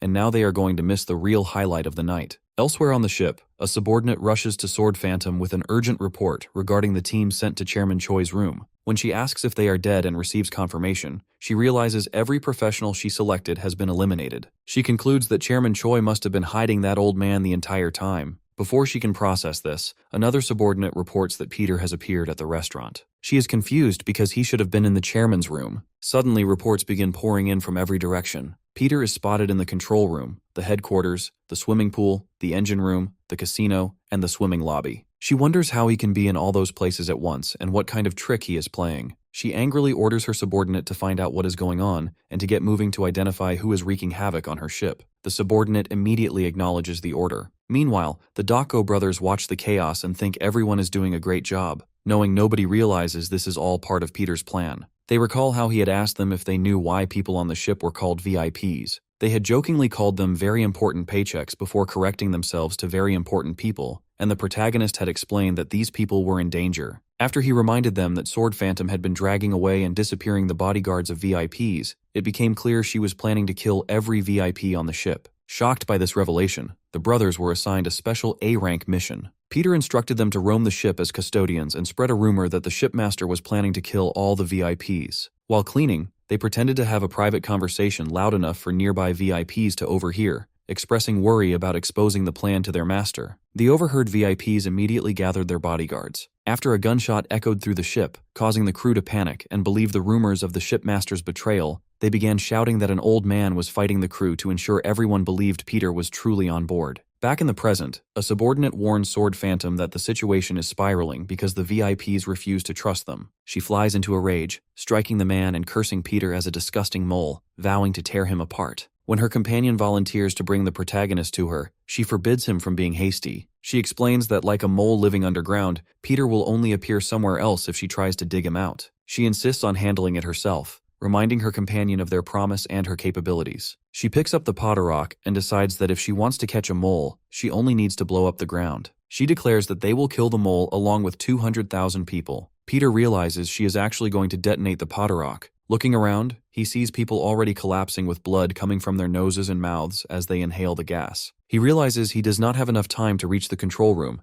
and that he must get everyone on the ship above ground immediately, or everyone, including the innocent passengers and his comrades, will die. Watching the devastation, the protagonist thinks to himself that Sword Phantom does not understand he has been through situations like this countless times in his life. The Potterrock emerges as the Soviet Union's most lethal invention, a substance capable of slaughtering thousands with only a few drops. This instrument of mass destruction has been unleashed upon the ghost crews. Peter considers the horrific symptoms of this poison, which include hair turning white, bleeding eyes, blood-filled coughing, and inevitable death. He recognizes that the true dread of the Potterrock lies in the absolute hysteria it triggers among the passengers. Panic cascades through the casino lobby, hallways, and swimming pool like the opening of Hell's Gates. As people reach their breaking points, they lose all capacity for rational thought. Peter understands that he must drive the terrified crowd up to the deck to ensure their survival. He considers using the emergency alarm and the ship's public announcement system as the fastest way to mobilize everyone, but he remembers a critical flaw. The Ghost Cruise lacks any such equipment. He cannot traverse the entire vessel shouting instructions, and he is further burdened by the fact that Simon remains unconscious and vulnerable. Meanwhile, the panicked mob continues to sprint through the corridors, screaming in terror as they perceive the gas closing in. Peter tries to navigate the throng but realizes the situation is deteriorating,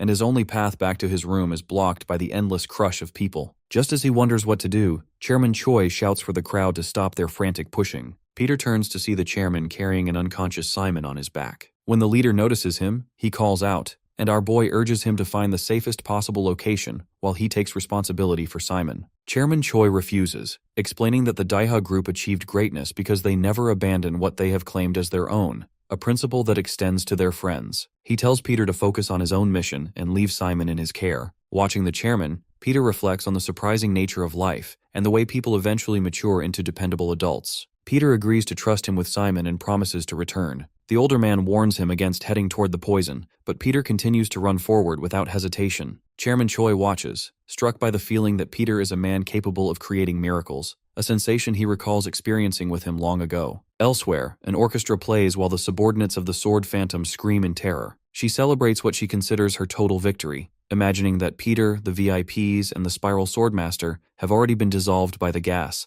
leaving nothing but corpses for her boss to find. Suddenly, the ship begins to groan and crack as its structural integrity fails. Everyone stares in shock as the vessel starts to tilt, and the villain demands to know why the ship is moving. 5 minutes earlier, Peter infiltrated the control room after neutralizing the guards. He accessed the system in administrator mode, overriding the auto-control and assessing the blast tank compartments. As he input the commands, he knew that emptying these massive, water-filled tanks, which keep a large ship balanced, would force the vessel to tilt immediately. Since there were no alarms to guide the passengers, Peter chose to create an undeniable physical reality that would force everyone toward the surface. As the manual command executed and the first tank opened, the sudden shift in the ship's balance triggered widespread alarm, causing the passengers to scream that the ship was sinking. Peter continues with his plan, knowing the heavy gas will settle toward the lower decks, buying him time to confront the Sword Phantom. Meanwhile, in the lobby, a man directs a group of survivors toward the deck, promising safety. Their hope is interrupted when onlookers see two crew members murdering a passenger. When asked for an escape route, the murderous crewmen laugh, having locked the doors and mocking the wealthy passengers for believing their status matters in the face of death. Suddenly, the door shatters under a powerful blow. Junior Dako stands amidst the debris, noting that the door put up a fight against his fist. The crowd celebrates their rescue by the cleaning brothers, while the chairman and others look on with gratitude. Above, a subordinate alerts the Sword Phantom that Peter is likely at the auction area. She decides to confront him personally to finish him off. Before departing, she selects a specialized perfume from her collection, searching for a scent that is unforgettable. She dismisses one for being too sweet and settles on the one she previously used on the Spiral Swordmaster. She believes this intoxicating fragrance will force Peter to endure terrifying visions, ensuring he cannot escape his fate. Upon arriving at the auction area with her companion, the Sword Phantom sees Peter and Chairman Choi,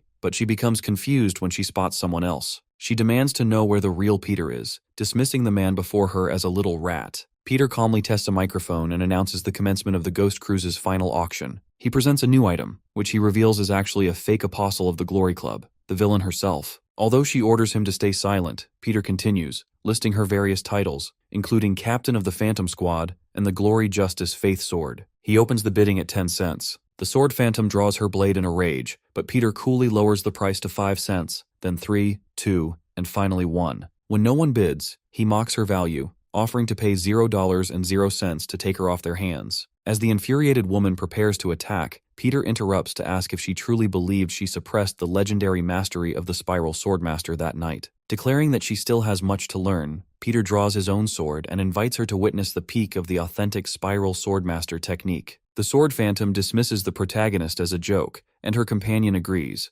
noting that our boy looks like a mere high school student who could not possibly replicate such a technique. Even so, the associate feels uneasy, sensing that Peter possesses the skill of a true master and represents a genuine threat. The ally advises her to let him make the first move, but she insists he is getting carried away and tells him not to interfere. The comrade looks at her, knowing she will not listen to him. The Sword Phantom declares she has something to show the protagonist, promising to demonstrate exactly how she chops up little rats like him. Her companion recognizes the look on her face. It is the same expression she wore the day she murdered 2,000 men. He recalls how a millennium-old killer organization was destroyed in a single day due to a betrayal by a Yakuza gang. Her young master had sought revenge, and from that moment, she poured everything into her training until the day arrived. A muscular man mocks the Kitoryu members, saying he has heard old men claim their victims never even realize they have been slashed, as if they were killed by a ghost. He scoffs at the idea, noting that nobody uses swords in an age of advanced technology, and while he is unsure of their speed, he doubts they are faster than a gun. He recognizes the Sword Phantom as the chief's daughter because she looks just like her mother, and he invites her to come closer so he can see if the resemblance extends further. Furious, the Sword Phantom calls him disgusting. She explains that while people believe their victims never realized they were cut, she ensures her victims are fully aware of the moment they are about to be struck. The man laughs at the brat, tells her she must have a death wish, and fires his gun. He is baffled to suddenly find himself lying on the ground. The Sword Phantom reminds him she stated her victims know exactly when they are being slashed. Her companion notes that on that night, she faced 2,000 members of the Yamato gang, and every one of them was brutally cut down. In the present, the Sword Phantom asks Peter how he wants to die, offering him the choice. The protagonist watches as she removes her shoes, assuming she is reducing her weight to maximize her speed. He wonders if speed alone is enough to earn the title of apostle. She warns him that planning is useless because he is going to die regardless. She explains that the title of Sword Phantom is passed down to the greatest swordmaster of each generation, and she has prepared a technique specifically for him, one that not even the Spiral Swordmaster witnessed. Peter realizes she has disappeared and understands that the bandages on her feet are designed to reduce friction and increase her movement speed. He finds her unbelievably fast and notes that she also possesses immense physical strength. She explains that people make the mistake of believing speed equates to a lack of power, noting that those who think so always die by her sword. Peter observes that she is not using her speed merely to move, but is channeling the recoil from that speed to generate physical power far beyond her own weight. Shockwaves ripple from their colliding blades. She tells him he missed. Her companion initially thinks he was worried for nothing, as our boy is being forced entirely onto the defensive and cannot counterattack. Still, the ally notes that Peter shows no signs of exhaustion or surrender. When the Sword Phantom demands to see the Spiral Swordmaster's technique, the protagonist notes she is leaving after images that make it feel like he is fighting multiple opponents. The companion realizes Peter is not merely unable to counterattack, but perhaps chooses not to. He senses something is wrong and tries to intervene, but the Sword Phantom kicks him away, again telling him not to get in her way. The protagonist asks if she is getting tired from fighting alone and suggests it is time for help. She calls him arrogant, but Peter retorts that her technique does not hold a candle to the Spiral Swordmaster. He mocks the 5-millennium history of the Kotoryu if this is all it amounts to. Enraged, she tells him to try and dodge her next attack. As they continue, Peter remembers a conversation with Simon, who had admitted that after gaining experience, he realized how many people were stronger than him. The mentor had asked if Peter thought he could become the greatest swordsman, and the protagonist had internally acknowledged that Simon was already among the strongest, having created a technique no one else dared to attempt, the Spiral Slash. Peter unleashes the technique. He explains to the shocked Sword Phantom that he stopped her because every time she launched herself, she had to push off from a specific point, revealing her path. All he had to do was place his sword in that path. Her severed arm falls to the ground and she screams in disbelief. Her companion rushes to her side, and she orders him to detonate the perfume immediately. The protagonist admits she was stronger and faster than he expected, but asserts that she was destined to lose to the Spiral Swordmaster from the start. Consumed by rage, she glares at him and swears she will kill him. The perfume is detonated and spreads through the area. Peter covers his mouth and nose, recognizing the scent. The Sword Phantom tells him not to struggle because now that the perfume is released, they are already as good as dead. She mockingly asks if he thinks the Apostle Peter can save him, declaring that even the legendary Peter cannot stop what is about to happen. The hallucination perfume permeates the entire space, leaving no room for escape. Sword Phantom laughs, relishing the sight of her opponents growing dizzy. She mocks our hero, Peter, telling him his flashy tricks are useless. Kajeo warns that he will suffer the same fate as the old man, becoming completely impaired and vulnerable. Peter considers his options, briefly wondering if he should punch through the wall and dive into the ocean to flee. Sword Phantom immediately dismisses this fantasy, telling our boy he is going to die right there. She taunts him, explaining that even if he were to come to her rescue, the moment he breathes in the perfume,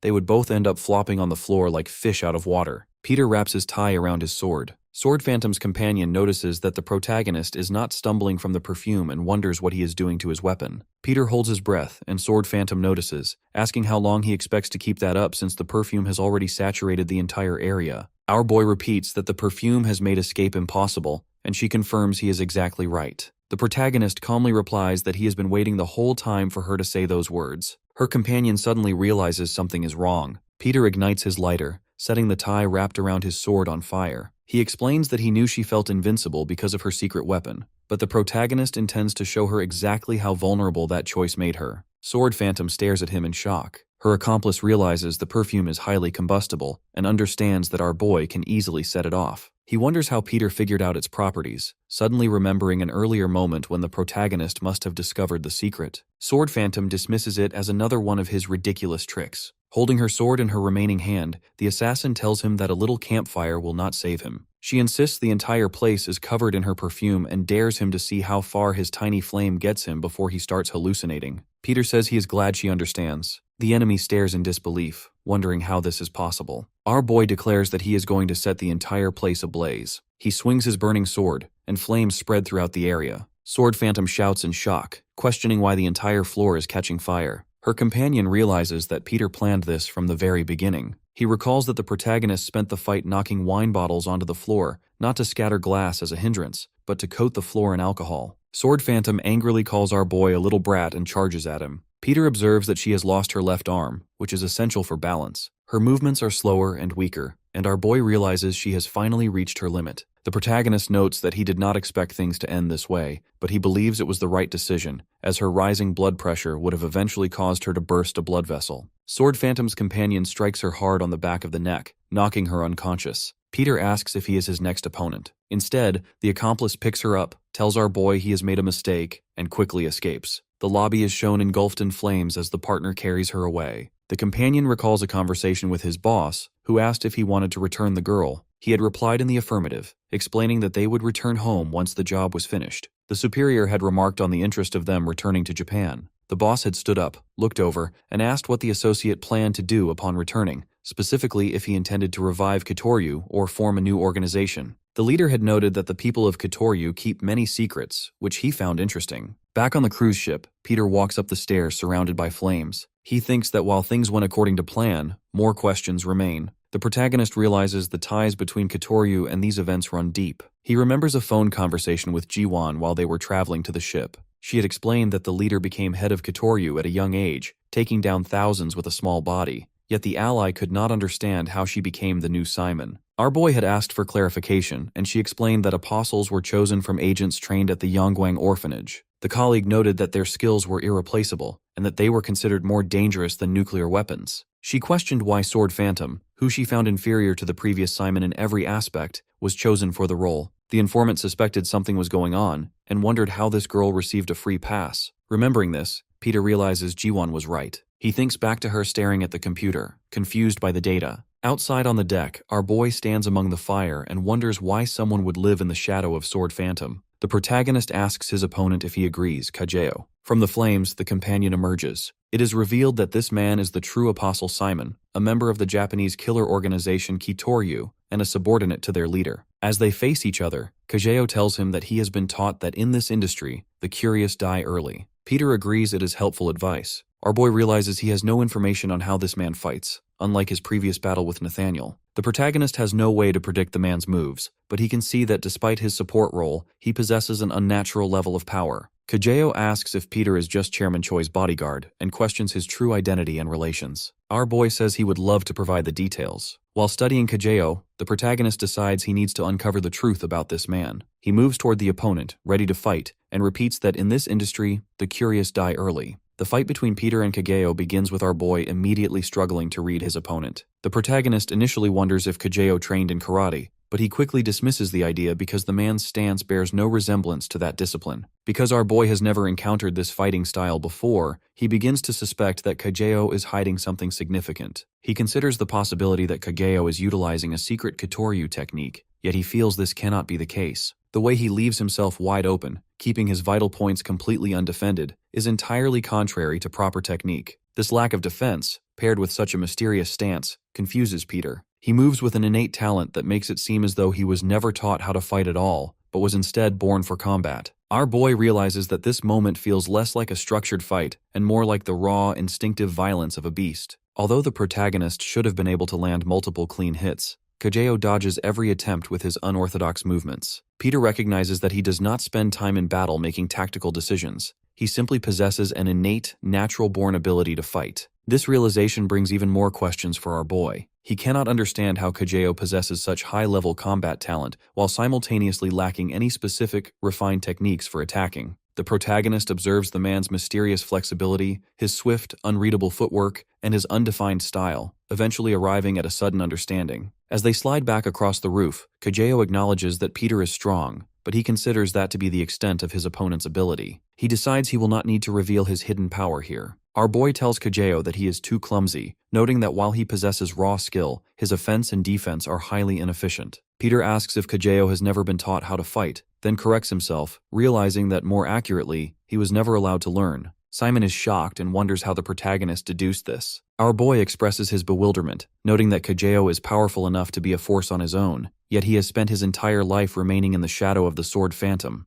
The protagonist wonders what has kept him suppressed for so long and asks if Team 1 has finished their mission. A memory surfaces in Kageo's mind. The chief of Kitoryu asks if Team 1 has completed their mission, and a subordinate confirms they have. The scene shifts to the real Kitoryu, where the 23rd chief resides. His subordinate mentions that Team 1, led by a young lady, managed to take down the powerful Second Oryu. The chief remarks that his people deserve a better life than that. He explains that the true way of Kitoryu is to strike a victim before they even realize it, questioning if this was actually done by his people. The chief decides this is not the way of Kitoryu, describing the aftermath as the work of an untamed beast, similar to the marks left by an animal taking revenge on its prey. When the subordinate clarifies that this was not the work of their team, the chief asks what he means. The subordinate explains that no other organization was involved either, and that the mission was simply too difficult for Team 1. Kageo, identified as Apostle Kageo, had handled the task entirely on his own. Later, the chief discusses him with his subordinate at his home. The chief admits that Kageo possesses a great, albeit dangerous talent, noting that he is the only one left of the Sekinoryu bloodline. He reflects that out of everyone he has seen in his life, Simon is truly born to kill. When the subordinate suggests they should quietly eliminate him to prevent information leaks, the chief asks how much he knows about fleas. He explains that while fleas can jump many times their own size, a flea trapped in a jar for a long time will stop jumping higher than the lid, having learned to accept that height as its limit. The chief admits that he has trapped Kageo like that flea, ensuring that no matter how hard the boy tries to jump, he will never surpass his master. Simon, standing outside the room, hears these words. Back in the present, Peter tells Kageo that he has clearly lived his life being suppressed and cannot function without his master. Kageo tells our boy that he is doomed. The protagonist replies that Kageo is doing a disservice to his master's words. Tired of the talk, he moves toward Peter, telling him he speaks far too much. Our boy asks what is wrong with their conversation, and as they fight, he finds himself increasingly amazed. Every reckless, creative move Kageo makes suggests that he never needed formal training. The protagonist believes Kageo has always felt confident he could win regardless of the opponent, using his instincts to project the killing intent of a true predator. However, Peter remains convinced that he is hiding something. After they trade attacks and slide backward, Kageo observes that Peter has been consistently targeting his legs. He realizes that our boy is setting a trap to immobilize him, remembering that the protagonist used similar tactics against the sword phantom. Simon decides to use this to his advantage. He plans to pretend to fall for the trap, baiting Peter into lowering his guard so he can rip his head off. Suddenly, he realizes something is wrong. Our boy has disappeared. A large chain wraps around Kageo's neck, hoisting him upward. As he struggles, he realizes he is in trouble and wonders when the protagonist set the trap. Peter explains that Kageo's innate instinct and natural skill are impressive, but because he watched him fight the sword phantom, he was far too alert. By luring Kageo into thinking and strategizing, something he never had to do before, our boy caught him off guard. The protagonist tells him it is over, claiming that even a chainsaw could not break the chains. Kageo refuses to accept defeat. Blades suddenly emerge from his hands, which he uses to try and cut through the chain. Peter notices the claws and tells him to give up, but as he watches the struggle, he realizes this is what Kageo has been hiding all along. Our boy recalls seeing something similar during the auction, where Kageo was able to melt another human. He concludes that these blades can melt anything they touch,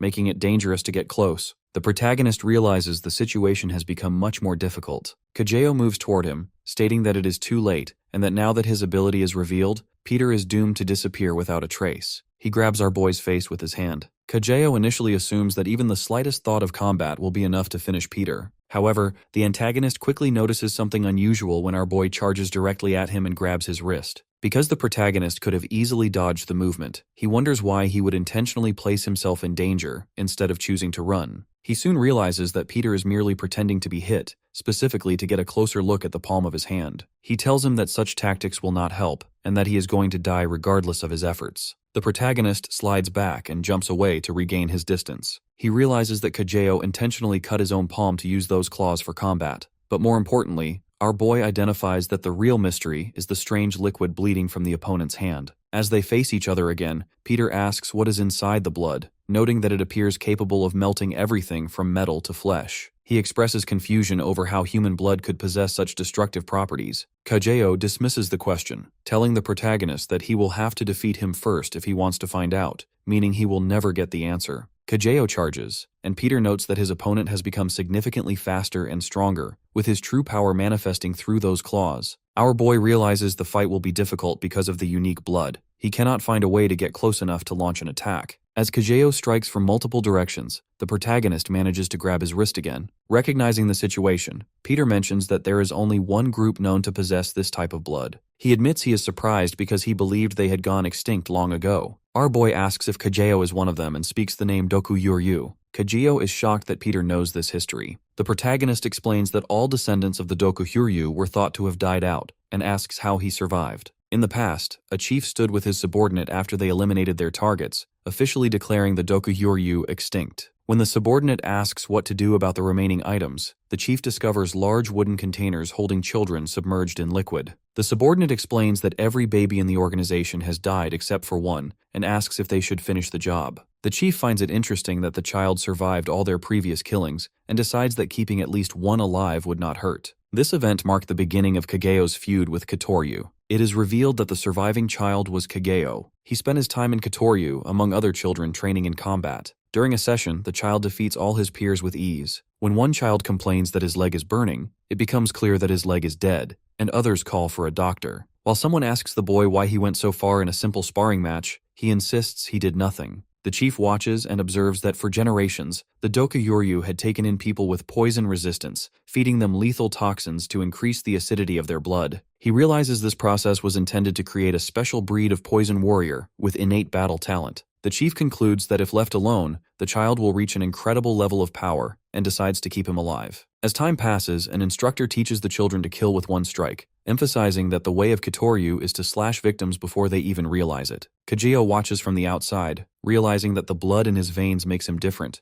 causing others to fear and avoid him. After an instructor strikes him and tells him to clean up, the child practices alone. He wonders why he was born this way and why everyone hates him. While training, he strikes a tree until it falls. As it hits the ground, he finds a bird and tries to return it to its family, but realizes with horror that the bird melts in his hand. Understanding that anything touching his blood will be destroyed, the boy decides that since he is doomed to be alone and hated, he might as well make everyone fear him. Back in the present, Kageyo tells Peter that Kitoryu eradicated his clan, asking why our boy would serve them when he could have restored his own. The protagonist remains stoic, telling him to stop talking because he does not know him. When our boy asks who Simon really is, he speculates that if the protagonist is associated with Apostle Peter, he must be part of glory. He notes that Peter possesses sword skills that rival his master's, wondering why he has never heard of him. Our boy reiterates that he will have to win to find out, then lands a powerful kick on Kageyo's chin. The protagonist realizes that even though he did not use his full power, the kick did nothing. He recognizes a catch-22 as he cannot win unless he makes the blood non-poisonous. Kageyo attacks with a powerful strike, sending Peter crashing through a wall. As our boy gets up, he notices some cleaning equipment nearby. The enemy breaks through the wall and tells the protagonist to give up, offering him a painless death if he is angry. Kageyo demands to know where Apostle Peter is. The protagonist brushes the dust off his shoulder, remarking that his opponent is impressive and likely has never come close to being defeated. When Peter tells him to come at him, the enemy is surprised and asks if he is joking since his life is in danger. Our boy insists he is there for a serious fight and picks up a mop. Kageyo asks if he has given up, but the protagonist explains that he is going to use his secret weapon. The enemy insists that whether the combat is long range or close range, Peter has no chance of winning. Our boy concedes that he might be right, but notes that he does not realize just how dangerous the fight is about to become now that he has the mop. Kageyo asks Peter if he chose a weapon for long-range combat. Our protagonist tells him he will find out soon enough. The opponent notes that a wooden stick is useless against his reach, but Peter remains confident. Although he cannot quite grasp what his opponent plans to do with a simple mop, he knows our protagonist is always thinking several steps ahead. Peter calls out, mentioning that waiting around is becoming boring. Kageyo looks at Peter and realizes he cannot get close because the mop is being used to control the distance. The attacker decides he must endure the attacks to close the gap.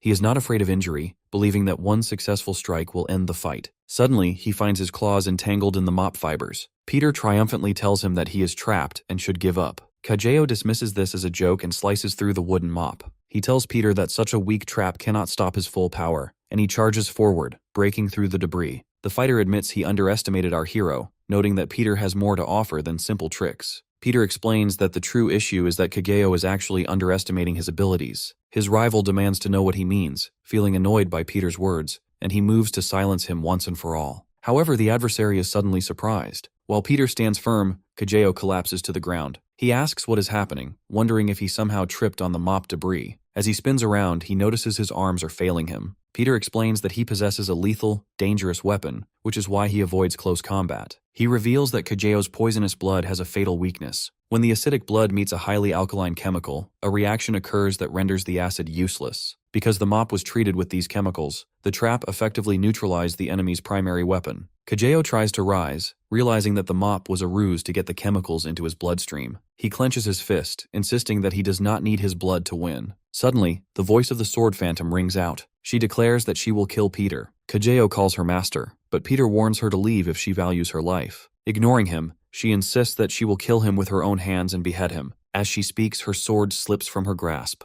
Her companion calls out, asking why she left the safety of the ship when he told her to wait. She says she has had enough. Kageyo notes that she is only injuring herself further, but she maintains that she must kill Peter to capture the apostle, reminding him of their promise to run away together once everything is over. Kajeo insists that she should have left it to him, but she refuses, claiming she can handle it herself. She asks him to simply follow her. As she calls his name, she collapses. Kajeo rushes to her, pleading for her to wake up. This moment triggers a memory of his past, back when he yearned for the outside world. He realized that if he had left those gates, he would have avoided the bullying and abuse he suffered. However, he stayed for one reason, her. He remembers a young sword phantom running toward him with flowers, excitedly showing him how beautiful and fragrant they were. He realized then that the scent of those flowers washed away his bitterness and loneliness, bridging the gap between their different social standings. When he told her she should not stay close to him, she laughed and said she would hug him as much as she wanted. Soon, a subordinate arrived to escort her away, and for his interaction with her, Kajeo was beaten by the chief, who called him an atrocious monster and a lowly, vile creature. He reflects on how they were forbidden from interacting, whether because of his cursed blood or her royal status, creating a divide he could never cross. While the chief trained her to inherit the Kitoryu title,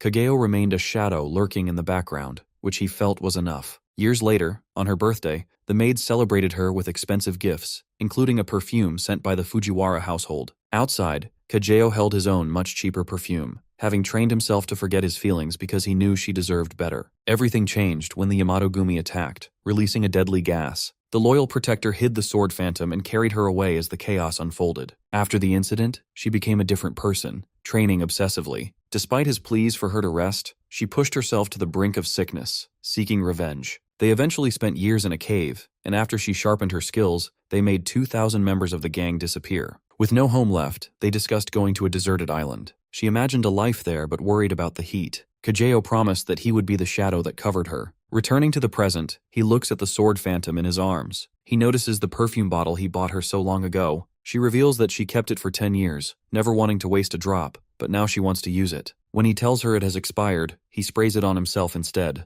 She says it smells wonderful, and thanks him for always protecting her. She apologizes for not being able to keep their promise to run away and bids him farewell. As she kisses him, he realizes she has come into contact with his poisonous blood. He begs her to spit it out, but she believes this is the best ending, hoping it will allow him to live. With tears in his eyes, he begs her not to leave as she passes away in his embrace. Holding the body of Sword Phantom in his arms, Kajeo declares that he will gladly fulfill her final wish and remain true to the promise he made to her. As he embraces her, he resolves to finish this conflict for her sake. He vows to stand his ground, make her proud, and eliminate both the man before him and Peter. Kajeo then tears his chest open with his claws to reopen his wounds and launches himself directly at our boy to resume their fight. Peter recognizes that this is far more than a simple battle for his opponent. The protagonist understands that Kageo is attacking with everything he has, willing to destroy his own body in the process. Realizing that he is prepared to die, Peter considers that even minor contact with such lethal, tainted blood could be fatal, forcing him to question how he can possibly defend himself. When Kajeo notices our boy picking up fire extinguishers, he initially suspects a smokescreen,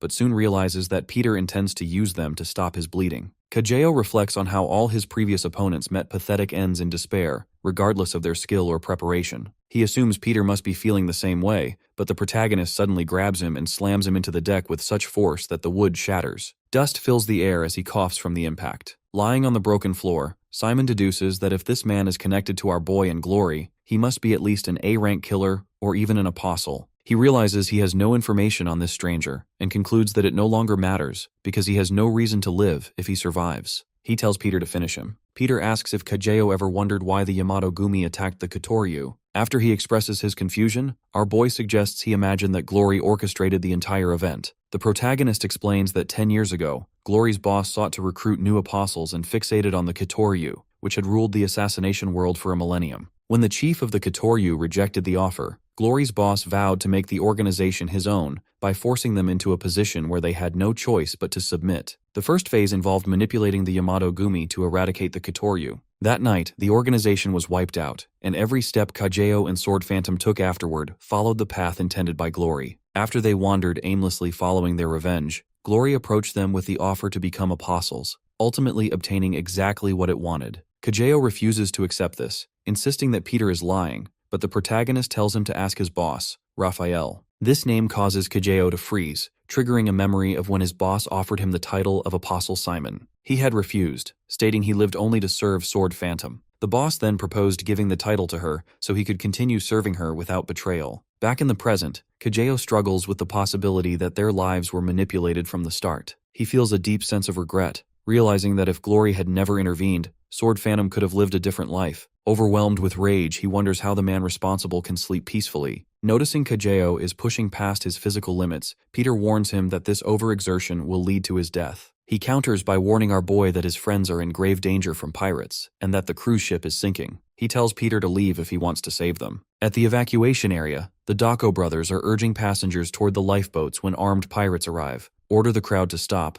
and command their men to fire on the boats. Panic ensues. Junior asks Biggie for a plan, but the brother realizes that with too many enemies and only 2 of them capable of fighting, any attempt to intervene will result in everyone dying. Biggie encourages his brother not to lose courage, and Junior responds that they should be saying the same to each other. The pirates grow cautious, recognizing the brothers are skilled, and threaten to shoot at any sign of movement. Chairman Choi attempts to negotiate, offering an astronomical amount of money for their lives, but the pirates refuse, stating they will not be fooled again and that they only want his head. Seeing no hope for peace, Biggie tells Junior he has been the best brother, and he replies that they will meet again in heaven. On the deck, Kajeo demands to know why Peter remains instead of leaving to save his friends. The protagonist calmly explains that a glory killer is already among them. Kajeo argues that even a killer cannot survive a barrage of bullets, but Peter notes that there are extraordinary individuals on board. Simon realizes who he means. The scene shifts back to the evacuation area, where every gun held by the pirates is suddenly sliced in half. Standing among them is the spiral swordmaster Simon, who has regained consciousness. Despite having only one arm, he cut through the firearms with incredible speed,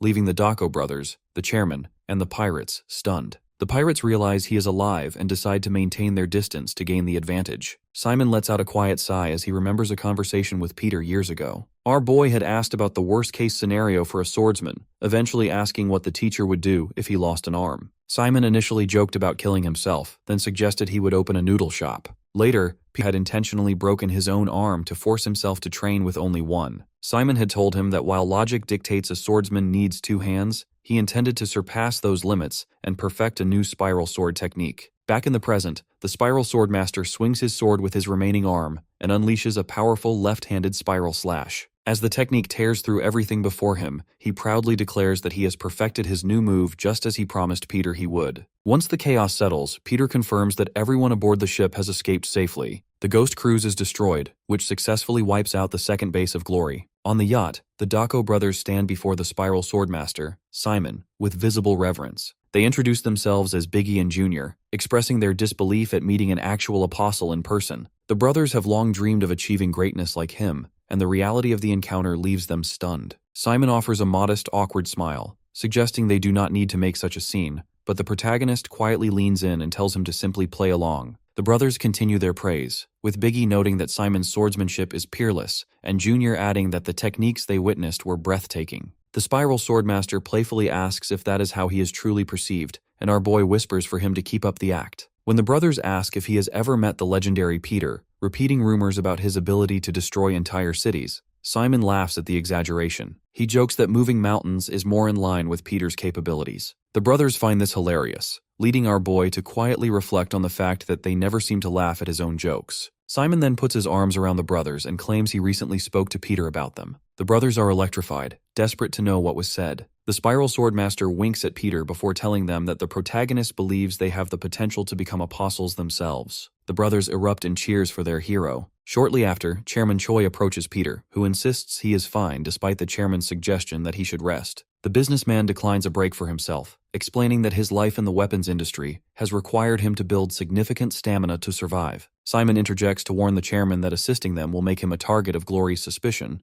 but Chairman Choi remains calm, noting that Glory still believes he is away on business. Peter gazes out at the sea, contemplating the situation. Out of thousands of islands in Korea, Yu-il is among the most isolated, yet Glory tracked Simon there with ease. Our boy realizes Glory must have known about their alliance all along. He concludes that while Raphael is undoubtedly furious over his latest humiliation, this is only the beginning of a much larger conflict. Later, at Jiwon's house, she greets Simon with a mix of affection and biting insults, teasing him for looking old and smelling like a man past his prime. The spiral swordmaster reminds her of the days when she used to chase him, calling him more handsome than any movie star, but the blind woman dismisses it as a thing of the past. When he playfully cries out that her teasing is physically painful, she points out the absurdity of his claims since she is only patting his back. The mood shifts when Simon asks what Raphael is truly planning, citing the recurring schemes at Yongguang Hospital and the Ghost Cruise. When he asks if Peter and Ji-won are ganging up on him, the host explains that Raphael's ultimate goal is the total elimination of Peter and everything he represents. The narrative shifts back to 2013 at Yongguang Cathedral, where the former apostles gather before Father Gabriel. An apostle reports that they have finally achieved independence and brought peace to the nation, acknowledging the sacrifice of the many children buried under the tombstones. Father Gabriel addresses them with deep affection, granting all 12 apostles their official retirement. The priest encourages them to leave their violent past behind and experience the outside world. Raphael, Father Gabriel's right-hand man and the leader of glory, vehemently opposes this. He cannot understand why his father would discard such powerful assets.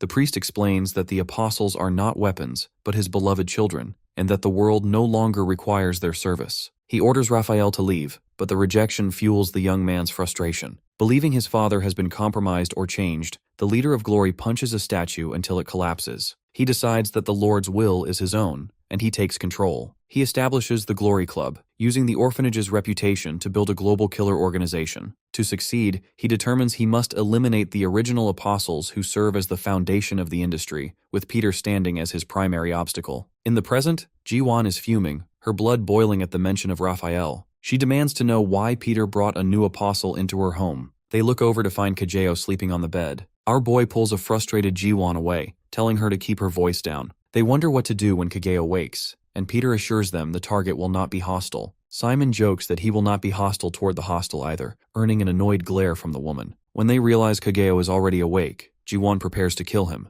despite Peter questioning her confidence in a fight while she is blind. Simon offers to protect her, but she insults his one-armed status. When they enter the room, they find it empty. Kageo has disappeared despite his injuries and the heavy tranquilizer. The protagonist calmly states he is not worried because he knows exactly where the injured man has gone. At Raphael's headquarters, the leader sits with his new apostles, frustrated that they still know nothing of Peter's true identity, despite his involvement in recent events. The new recruits bicker among themselves, mocking each other's focus on fitness over combat skills and trading threats. Raphael eventually demands silence, reminding them they are the world's strongest. Suddenly, the door is smashed open. Kageo walks in. Raphael is stunned to see him alive and asks about Peter. The intruder ignores the pleasantries and asks a direct question. Was it Raphael who orchestrated the destruction of the Kitoryu? Kageo recalls how Sword Phantom had trusted the leader, unaware that he was the one who destroyed her life. The villain does not deny it, but argues that it is unfair to blame him. He tells Kageo that Sword Phantom brought her fate upon herself by choosing to become an apostle. The warrior, who had desperately hoped for a different truth, clenches his fists. He stands before the apostles and gives them a 10-second warning to leave the room or die. Raphael tells Kageo that he fails to grasp the reality of the situation. The former points out that none of the apostles show any intention of leaving, which makes his opponent's stance futile. One of the apostles scoffs at Kageo for making such a scene, reminding him that he was nothing more than a struggler before rising to his current position. The gun wielder agrees, calling the man's behavior unpleasant and demanding he get over it. Another apostle urges the group to go easy on him, noting that the former member fought hard to get where he is, and suggests they settle their nerves over a cup of tea. However, one member immediately refuses, declaring he will not share a drink with someone so disgusting who smells of blood. Kageo realizes he is trapped and, accepting his fate, vows that even if he is buried tonight, he will take all of them down with him. As our boy advances, an apostle attacks, warning the target to stay quiet because his arrogance is becoming intolerable. Kageo tells John to enjoy his laughter while he can, warning him that a single drop of his blood is enough to kill him. The assassin acknowledges the potency of his opponent's blood, but remains unfazed, claiming that the target will never manage to get a single drop on him. Kageo prepares to strike, noticing that John is focused entirely on avoiding contact with his blood. Seeing this distraction, the protagonist attempts to attack from a blind spot. The assassin moves quickly and lands an attack, believing he has eliminated his opponent. Kageo realizes he only survived because the enemy had been positioned behind him, and our boy notices that the attacker used a shield to block the counterattack. Meanwhile, Kageo realizes he has lost too much blood and reached his limit. Our boy determines he must retreat to recover so he can eventually fight them again for the sake of the Sword Phantom. As the warrior leaves through a broken window, one apostle assumes their bullying scared him off, but John insists they cannot let a traitor escape and should hunt him down. Raphael stops them, noting that Kageo is merely emotional and that they will surely meet him again. As Kageo vanishes, Raphael remains troubled, wondering how the escapee knew about the secret meeting between Bob and Peter. Since the rogue has no connection to Nathaniel, the strategist concludes that Peter must have a powerful accomplice providing him with resources. Raphael turns his attention to the chairman of the Deha group, who had been rumored to be on the cruise despite showing no prior interest. Recalling that the chairman had avoided a meeting by claiming to be on a business trip, the masterminding apostle suspects the man is assisting Peter. Deciding the timing is perfect, Raphael notes that he needs a new weapon warehouse and sets his sights on the Deha group. Raphael tasks John with the hit, reminding him that since he successfully killed Father Gabriel, eliminating Chairman Choi should be simple. When the killer expresses confidence despite the elite security, his commander recognizes his readiness and orders him to proceed. Elsewhere, Jiwon, Peter, and Simon watch the news, which reports a mysterious, panic-inducing graffiti message left on the Deha group building. The technician finds it impossible that an intruder could scale such a tall building,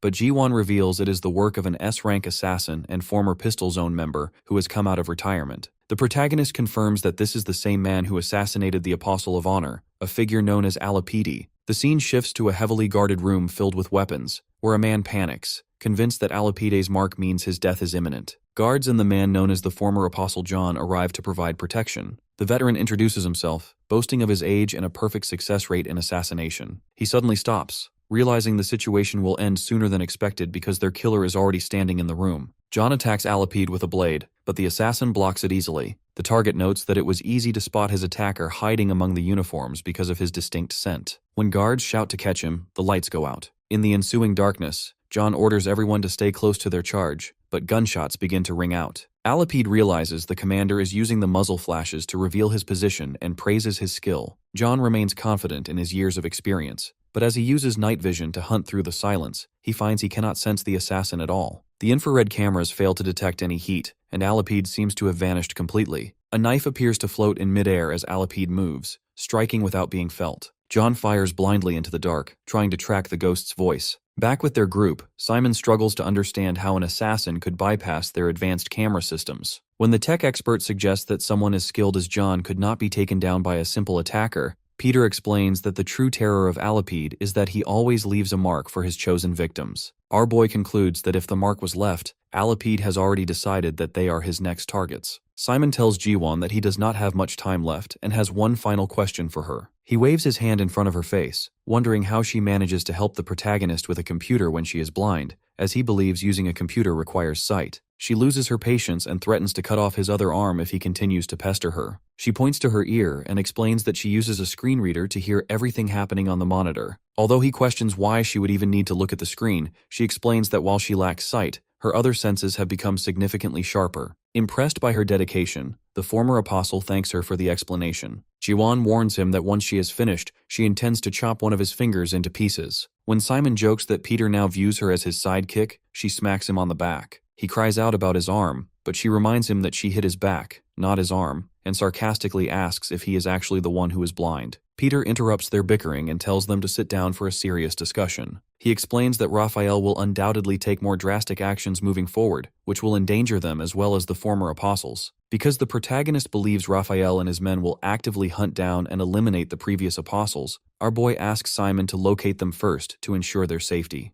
Although the brother is not overly worried, trusting in the other apostles' ability to protect themselves, he happily accepts the task and tells Peter to leave it to him. As Simon prepares to leave, he asks if Peter and Jiwon will be fine without him. She explains that because the apostle has been exposed to too many people, it is too dangerous for him to stay, and his sole responsibility is to track down the remaining apostles. Simon shakes our boy's hand and promises to stand by his side before departing. Peter and Jiwon arrive at the Deha Group headquarters to meet Chairman Choi. After the chairman thanks them for coming, the protagonist introduces Jiwon as his longtime friend, while she presents herself as his teacher, legal guardian, and a master hacker. She asks why the chairman chose Peter despite his association with Glory, noting that he could have recruited someone else with his vast influence. Chairman Choi explains that the recent incident solidified his decision. He notes that although our boy is part of Glory, he is the complete opposite of what the organization represents. Furthermore, the executive knew a conflict was inevitable because Raphael, the chairman of Glory Club, had always disliked the relationship between the Deha group and Father Gabriel,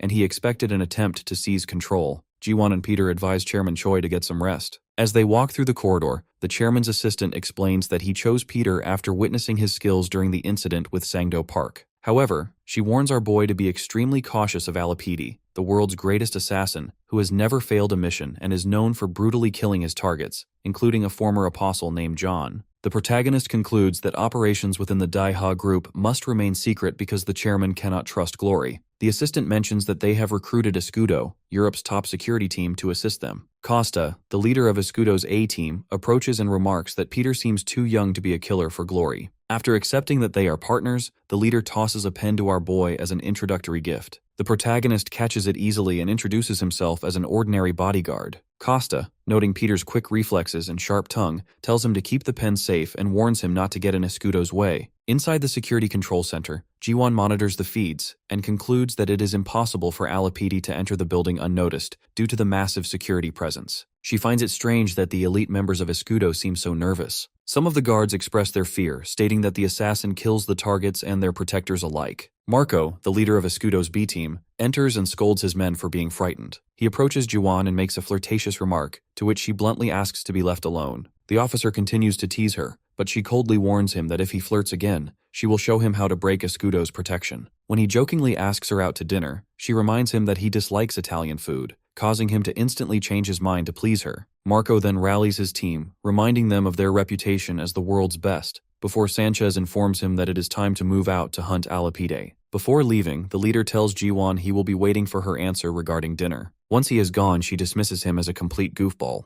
Elsewhere, Costa explains to Peter that experience is the most important quality for a bodyguard. The protagonist observes the team's intense attention to detail, yet he feels something is wrong because there is absolutely no evidence of an intruder. He begins to think like Alapide, wondering how he would infiltrate such a secure facility. Our boy realizes there is only one logical way to bypass an airtight system. Suddenly, gunshots ring out on the 36th floor. Costa quickly issues orders for his teams to respond. Peter follows the others to the scene, where a guard discovers a headless corpse. They soon realize the victim is Marco. Costa is stunned, unable to understand how someone entered without being detected, and orders everyone to check on Chairman Choi. Peter explains to Costa that his earlier assumption was wrong. Since there has been no trace of outside entry for 2 days, our boy concludes that Alapidi has been inside the building the entire time, disguised as a staff member. Everyone's phones then receive a notification containing a video. The footage shows the hallway in darkness, where Marco is suddenly dragged away by an unseen figure. The protagonist recognizes the attacker as the assassin and realizes he is an exceptionally meticulous and confident opponent.